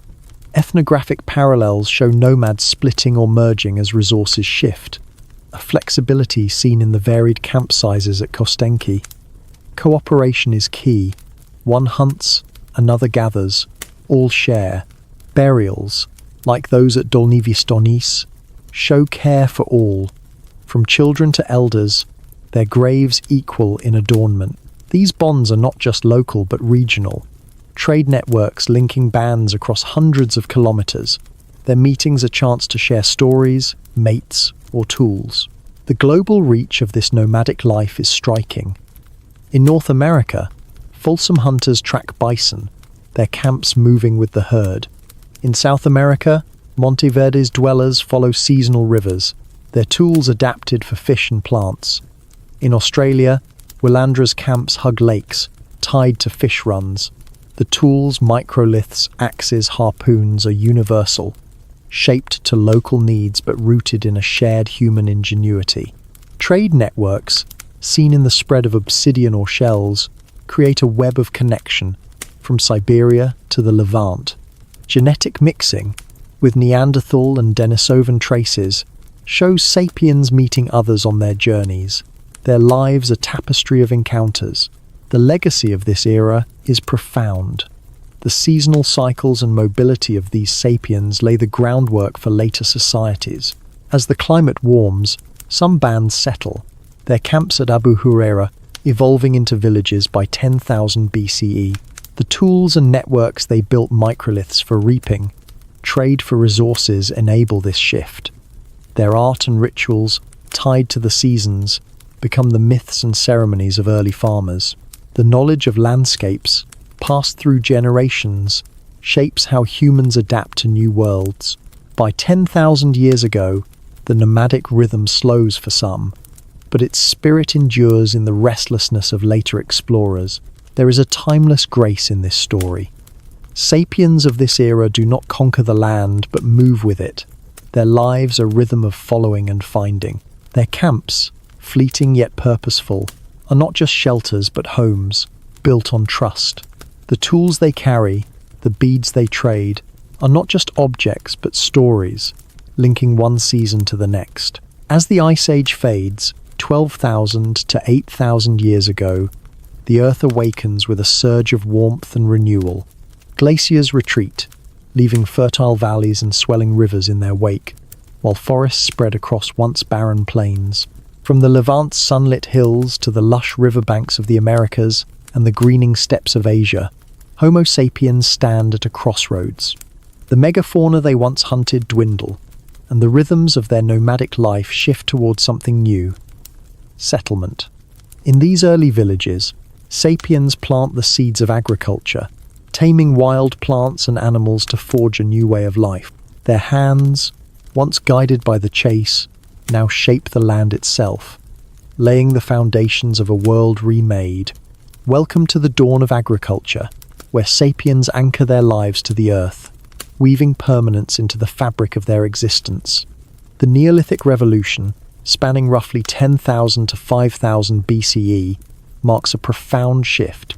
Sapiens, long attuned to the seasons, now harness them, turning wild grains into crops and roaming herds into flocks. This is not a sudden leap but a gradual awakening, driven by necessity and opportunity as the warming climate opens fertile lands. The archaeological record captures this transition in vivid detail. At Göbekli Tepe in Turkey, 9,600 BCE, massive stone pillars carved with animals rise from a hilltop, a temple built by people on the cusp of farming. In the Levant's Jericho, 9,000 BCE, mud brick houses cluster around a spring, their floors littered with sickle blades and grain. In China's Yangtze Valley, 7,000 BCE, rice husks and pig bones mark early domestication. These are not just sites but turning points, where sapiens begin to root themselves to the land. Picture a spring morning in the Fertile Crescent, 9,500 BCE. A band of sapiens, 30 strong, gathers in a valley where wild wheat sways under a gentle breeze. A woman kneels, her sickle a flint blade set in bone cutting stalks with care. Nearby, A man digs a shallow pit, planting seeds saved from last season's harvest. Children scatter, chasing a young goat, learning to herd as they play. Their camp, once temporary, is now a cluster of mud brick huts, their walls smoothed by hand. A hearth burns, its smoke curling above a communal meal of roasted grain and meat. This is not a fleeting stop but a home, a place where the land is shaped to sustain them, its bounty no longer chased but cultivated. Agriculture begins with small acts. In the Levant's Natufian culture, 12,500 to 9,500 BCE, Sapiens harvest wild barley and wheat, their sickles leaving glossy wear from cutting tough stalks. At Abu Huraira in Syria, 9,500 BCE, grinding stones and storage pits show a shift from gathering to planting, wild grains coaxed into fields. The process is slow seeds selected for size, sown in cleared patches, watered by hand or rain. In Mexico's Tehuacan Valley, 7,000 BCE, maize cobs, tiny but deliberate, mark early experiments with corn. In New Guinea, 9,000 BCE, taro and yam mounds suggest root crop cultivation. These efforts demand patience, a knowledge of seasons and soils passed through generations, each harvest a step toward permanence. Domestication of animals follows. At Çatalhöyük in Turkey, 7,500 BCE, sheep and goat bones bear signs of penning, their sizes smaller than wild kin, a mark of human control. In Mesopotamia's Zagros Mountains, 8,000 BCE, pig bones show similar changes, their diets shaped by human hands. These animals are not just food but partners. Goats clear brush, dogs guard camps, their presence woven into daily life. At Mehrgarh in Pakistan, 7,000 BCE, cattle bones and wheat chaff lie together, evidence of a mixed economy where herding and planting intertwine. This is not taming for dominance but a pact, humans and animals bound by mutual need. The tools of this era reflect the shift. Sickles, found at Jericho, are curved for reaping, their flint blades set in wood or bone. Grinding stones, heavy and worn, turn grain into flour, as seen at Abu Huraira. In China's Jiahu, 7,000 BCE, bone spades dig irrigation channels for rice paddies.